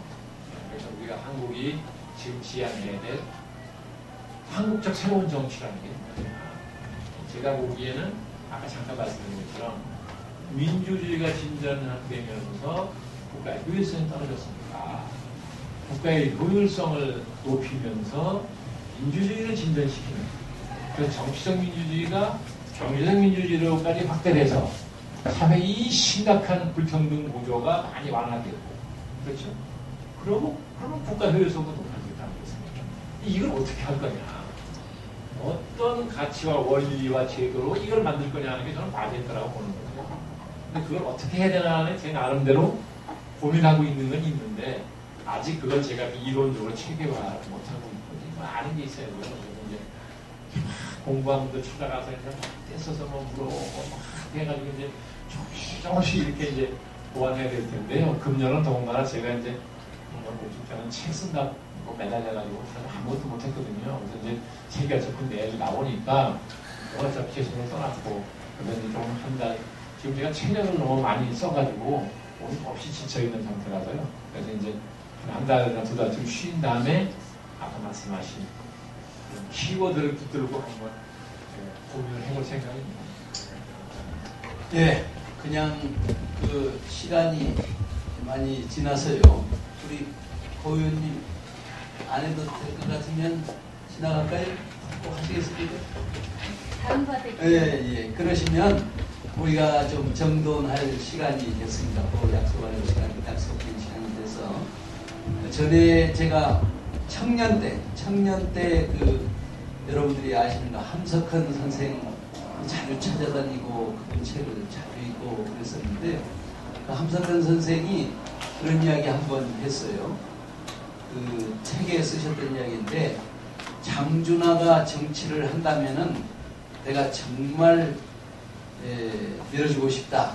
밀어주고 싶다라는 표현은 이제 어르신이니까 그렇게 했었는데 저는 오늘 우리 그 윤 장관님 그 이야기를 들으면서 이제 되게 그 다른 분들 같으면은 이 연세가 지금 은퇴할 연세인데 한국 사회에 이제 우리 민족 공동체 지도자적 역량을 발휘하시려면 지금이 한참 일할 때가 아닌가 싶어서 이 어른이 무언가를 하시면 힘껏 밀어드리고 싶다.